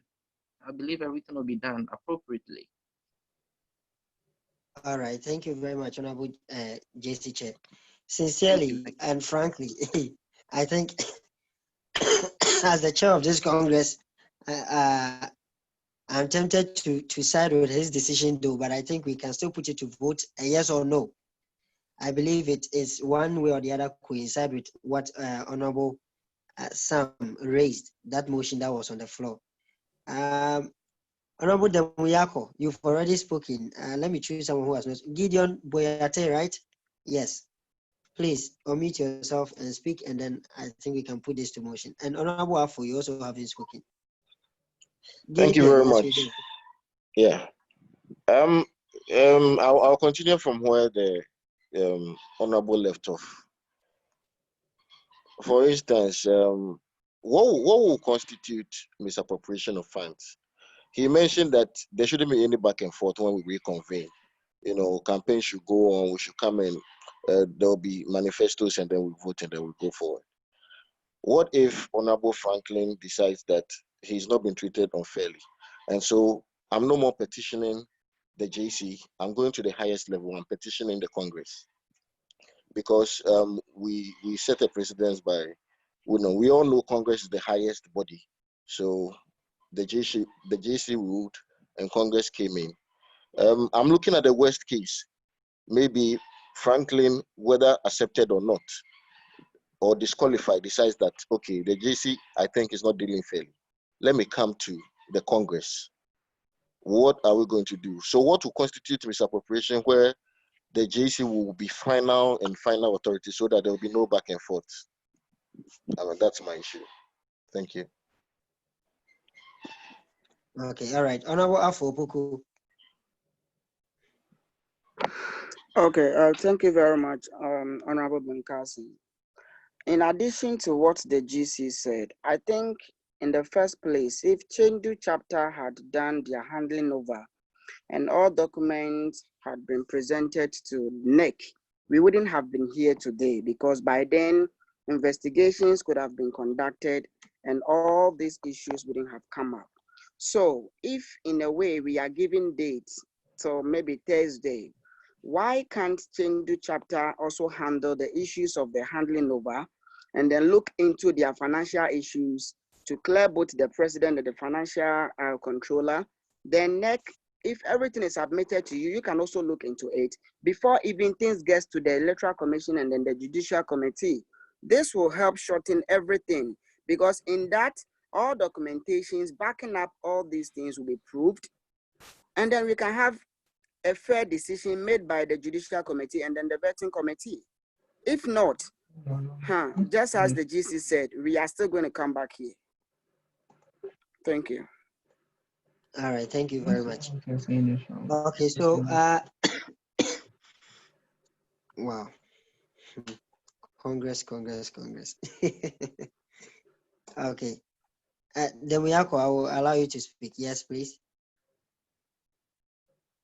Thank you very much, my brother, once again. I wish I didn't miss anything. Yes, I think my brother has just presented the issues as such. The Chendu people must also be given the timelines. Hello?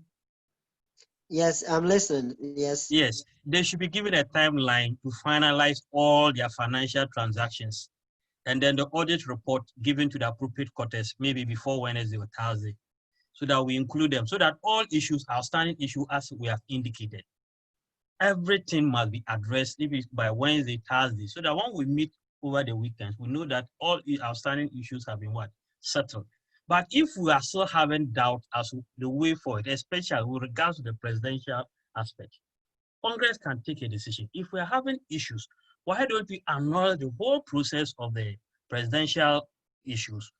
We call for renomination. Then we'll have an ample time for people to do what? To do the assessment. And then we'll go ahead from there. Because as it is now, Nana has an issue, Franklin has an issue, there's other issues hanging.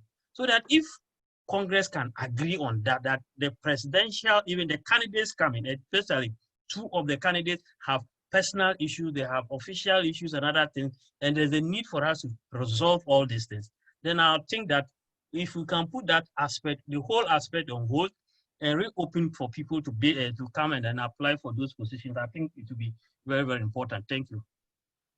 Wow, reopening of nomination. I think, wow, that is controversial, I think. Okay, anyway, but Congress, I think Honorable JC's recommendation, I'm tempted for to let us decide on that. What you just told me. Sam, I think your mic is yeah. If I think you can mute your mic. Okay, so please let's decide. I think just as Honorable JC Chair said, we should give it a timeline. I would personally suggest Wednesday we give a timeline for all these outstanding issues to be cleared. I think Chendu's audit committee can also maybe have that time, whether they have handed over or not. I think investigating and auditing Honorable, I think the issue here with Honorable Franklin is the passport issue, and I think just auditing that part to reconcile with the Chendu's finance will also help the JC in terms of deciding on what is misappropriation of funds. And someone asked a good question, so that we wouldn't come back here on that particular issue, that what will constitute the misappropriation of funds, especially in terms of the documents they demanded from Honorable Franklin and what may be provided them. So Honorable JC Chair, please, if you can clarify that, so that we know that if per the documents Honorable Franklin says he has and has given you, if it doesn't meet that criteria, then we know that maybe Congress needn't be petitioned anymore.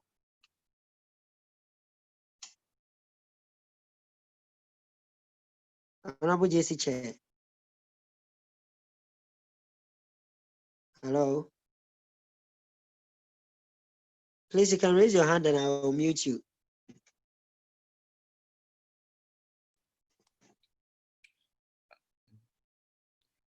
Honorable Chair. Honorable Chair. Okay, yes, he has raised a hand, yes. Please, can you hear me? Yes, I can, we can now. Yeah, so Honorable SG, Honorable Chair, if I got your question clearly, I think you were asking about the misappropriation of funds, right? Yes. Hello? Yes, please. Yes, please, Honorable Max. Yes, yes. So as I said in my earlier submission, when I was talking about Honorable Franklin case, I did mention that the most important thing to us in the Judiciary Committee is from the term, according to Article 32, Clause 6B, misappropriation of funds, meaning that where a certain amount of money was supposed to go into the union coffers, however, it didn't go there. And as we can see, in the passport renewal process, 80 RMB is supposed to go into NUGS coffers. Nevertheless, this money has not reflected on the financial control, according to the financial control statement. So we just want Honorable Franklin to provide evidence that this and this and this and this is how he used the money, because he has submitted the document to us. I've gone through it, and I think SG have even sent you a document that let auditing committee professionally audit the documents. So I believe the auditing committee with their expertise will be able to or sustain some kind of maybe if there is misappropriation of funds, and then when they bring their findings to us, the Judiciary Committee in our jurisdiction will then confirm whether indeed, as stated in Article 32, Clause 6B, there is misappropriation of funds. And depending on that, we will proceed with our verdict and convey our verdict to Electoral Committee, to the Vetting Committee, and to Congress as well. So we are going to depend, because as Judiciary Committee, we don't have the expertise or the experience to tell from the information or the photos that Honorable Franklin will bring. That is why we are dependent on the auditing committee. And I'll be very happy that this will not be concentrated on only the local auditing committee, but the national auditing committee will get involved, because this is a national issue. This is my personal constitutional views in a way, that the national auditing committee will get involved. I really get astonished that when we copied a letter to the auditing committee, we didn't hear any response from them.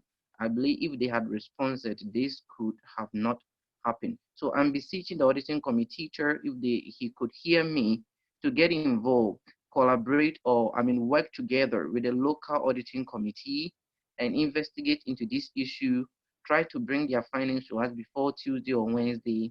The Judiciary Committee will sit on this case and we will go ahead and give our verdict. And we will tell whether there is misappropriation of funds or not. Thank you very much. I hope your question was answered. All right, thank you, yes. Okay, so Congress, I would personally motion, then we vote on this, that we give up to Wednesday for all these issues to be cleared, and then just as Honorable Marx has said, the EC will publish the names of those that can campaign from Thursday. We meet next weekend. I think the exact date, whether we are going to convene on Saturday or Sunday, would have to be communicated, but we should find the date. We should find the date. Okay, Honorable Franklin, your hand is up. I don't, yeah. Ben Honorable. Ben, please, Yes. I'm really sorry to come in.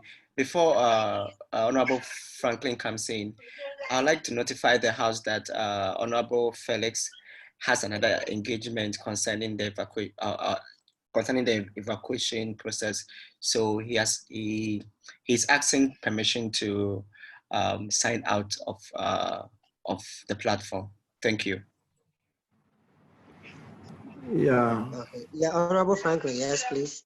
Yeah, Honorable Chair, thank you. I think we voted on two issues that campaigning should be suspended till next week when we convene for Congress. I think what the national JC chairman is saying that the committee work should be completed in a parallel fashion, like as we are waiting for the D-Day, the committee should also be working and bring their input. And this is not to suggest that campaigning should go on or something like that. I think that's what the JC chairman is saying. And I think the JC chairman also said when he meets at Congress at the next adjournment, then manifesto reading, manifesto reading and elections can go on. So for now, if you are to table a motion, I think it's in the right direction. The committee work can be given a deadline to submit their input by Wednesday. Then we take it from there. Okay, all right.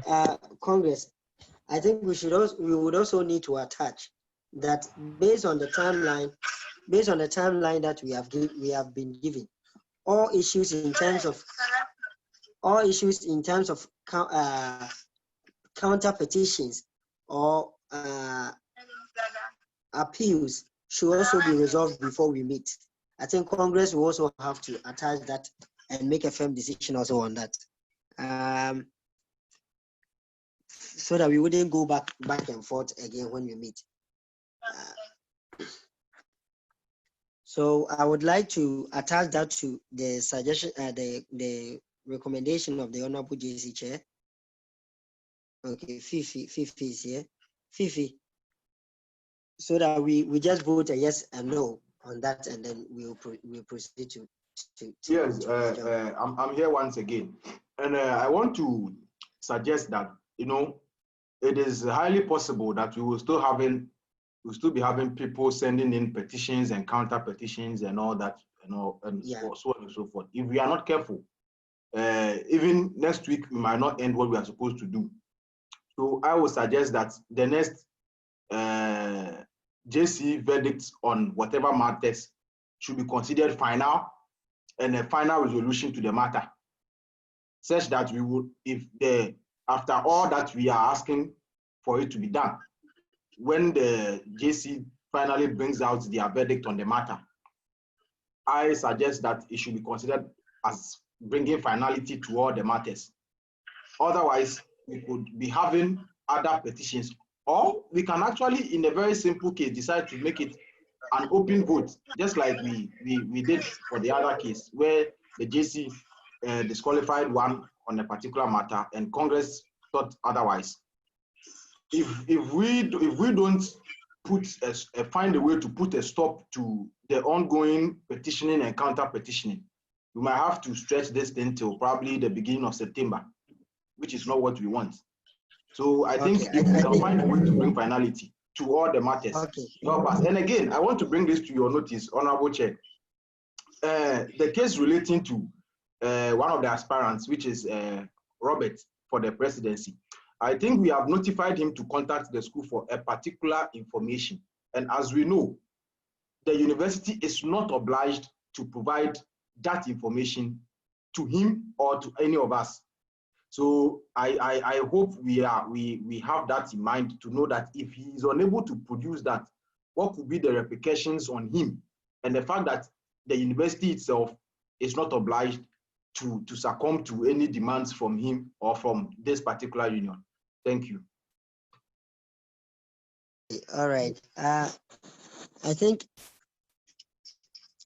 in the afternoon, if we understood well, what we decided was for him to get a contact at the admission office so that we could make a call or a contact with that person and to ascertain the surety of him being enrolled in September, whether he's going to be online or going to the school. And so I think that information, and he suggested it was a weekend, and so probably today, which is Monday. So I think that information too can be received, and so JC can also look at that. Congress has written a letter to that regard to the JC, so I think the JC can follow up and see if they don't get this information. I'm sure on Wednesday they can also decide on that matter too. So I suggest, just as you've said, Congress should give JC the mandate by deciding now, today, that any decision that JC takes by Wednesday should be binding, so that next week when we meet, we are not taking any appeals and anything. I think that was what I was trying to imply, and you have also affirmed it. Okay, Honorable JC, your hand is up. Honorable Max, your hand is up.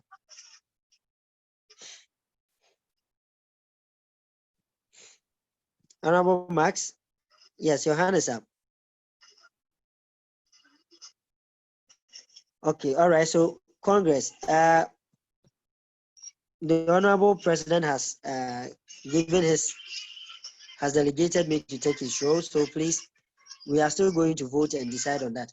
Now, I think we should just put it to a yes or no vote, and then I'll just tally and then we go. So we are giving everyone Wednesday to resolve their issue with the appropriate quarters, and the JC's verdict on all of these should be final.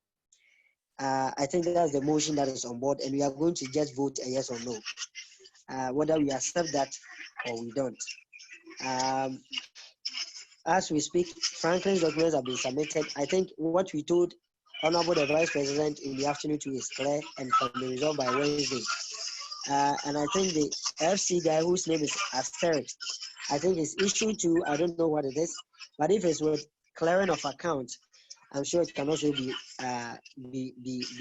revised by Wednesday, and all other issues to be resolved by Wednesday.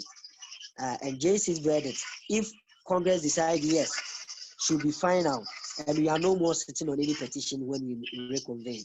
I think that should be our decision now. So please, Congress, we are going to have the yes and the no vote as we did in the afternoon. So we are starting at 158. We are starting at 158. If we say yes, it means we're giving all aspirants by Wednesday, and the JC's verdict by that Wednesday should be final on everything. I think we should give time for more investigation, and we can all be very much informed. Okay, so at 58, we. Okay, I see a chat. Let me try and see what this says. Yes, okay. So at 58, we raise our hands if you say yes. So at 58, we are taking the yes vote. All right. My time is 57.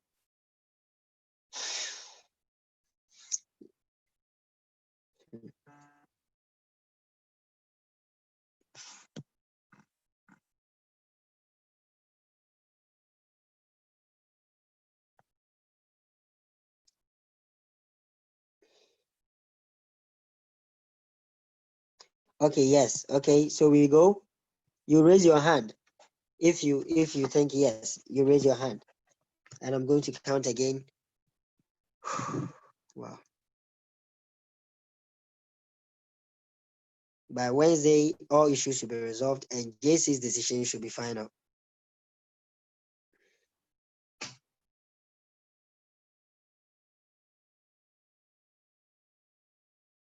I'm on for Dana. Okay. Please, we are stopping at exactly 2 a.m. So please.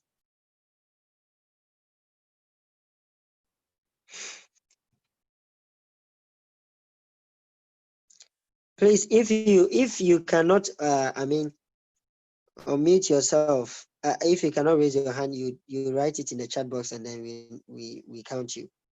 If you are having issue unmuting yourself.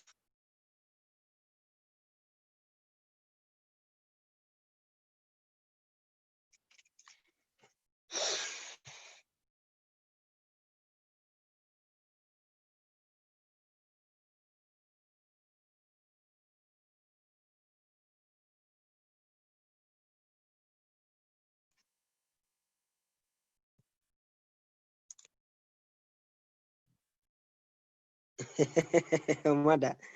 Oh my goodness. Okay, let's see. Okay, we have 1 more minute to go. Awesome.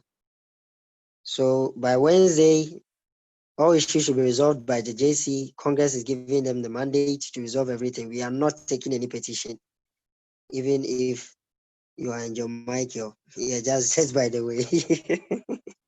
Okay, anyway. All right, so all right, my 2 o'clock is up. Please, I'm taking my screenshot as I always do. Keep your hands up because that chance in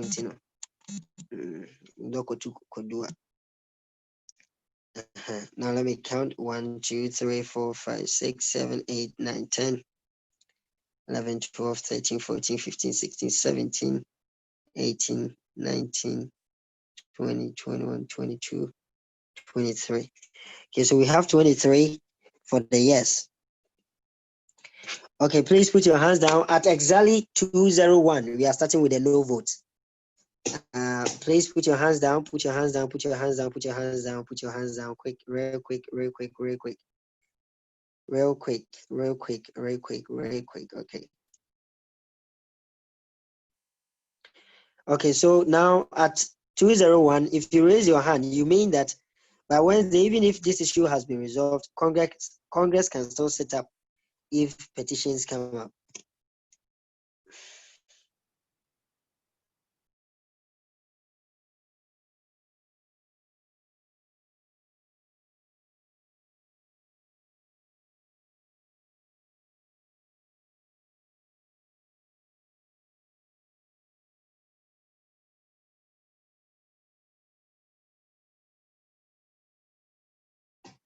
Okay, yes, you can raise your hand now. You can raise your hand now, please, if you are for the no.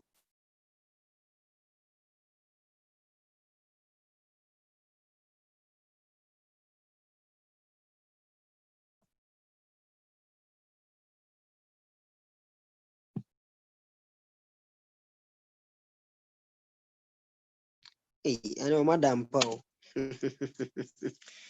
Okay, so we are ending at a 02 exactly 203. 203 we are ended.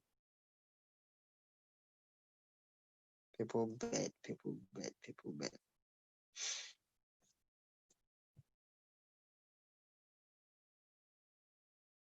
Okay, I think it's unanimous then.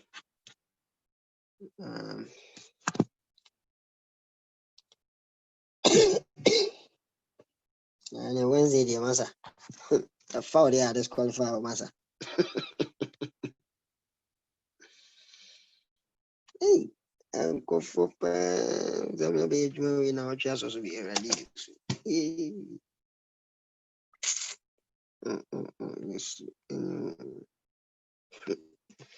All right, please.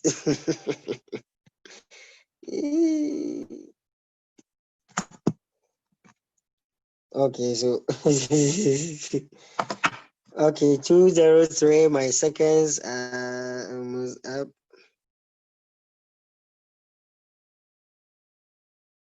Oh, yeah, bre. E-Congress. So many.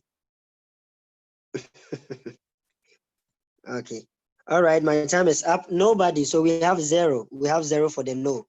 So, okay, so by Wednesday, all issues should be resolved by JC and forwarded to the appropriate quarters.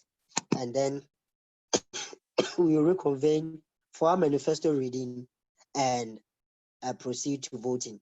So thank you very much. We've decided that we are moving to next week, that is next weekend. We've also decided that all campaigns, any form of campaign should cease. And we have decided that by Wednesday, all those that have some sort of dent on their skin should get it clean or forever be, disqualified if found wanted or found wanting. So thank you very much, Congress. I would like to give a hand over to the LOC for the closure of this section. Thank you very much. It has been a wonderful, though tired, but a wonderful section. All right. Thank you so much, Honorable SG. So I think I almost slept. I was dozing off. Okay, so okay, so we'll go straight to the closing prayer, and then we'll call it a day. Then we would wait we would wait till next week once we have the final election. So without much ado, I'll call on Ato Kwamina, who is the current organizer for NUGS Shanghai, to give us the closing prayer, and then we call this session to a close. Thank you.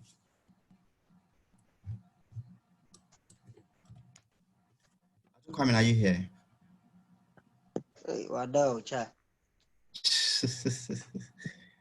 Okay, then I will delegate someone here. Aurelia.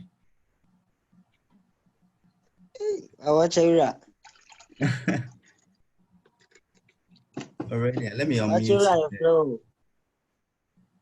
Yeah, Aurelia, you are muted. So kindly give us the closing prayer, and we kindly unmute yourself and then give us the closing prayer.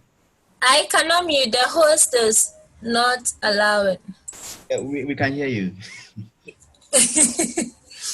All right, so can we please pray? Eyes closed. Okay, so Father God, we thank you so much for this day. We thank you for all you've done for us. Father Lord, we pray committing ourselves into your hands. We ask that as we've moved for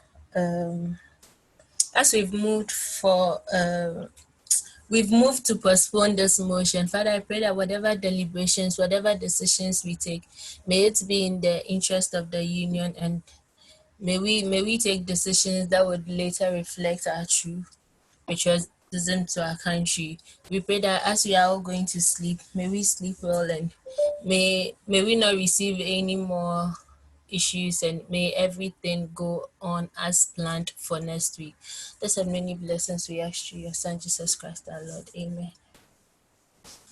Amen. Amen. Thank you so much. Yeah, so a special thanks to SG Honorable for all the time spent with us, and then also to Honorable President Felix, and to all of you who haven't slept but been with us all this while. So we'll look forward to next week once we have the final version of this Congress. Thank you so much, guys, and have a good night.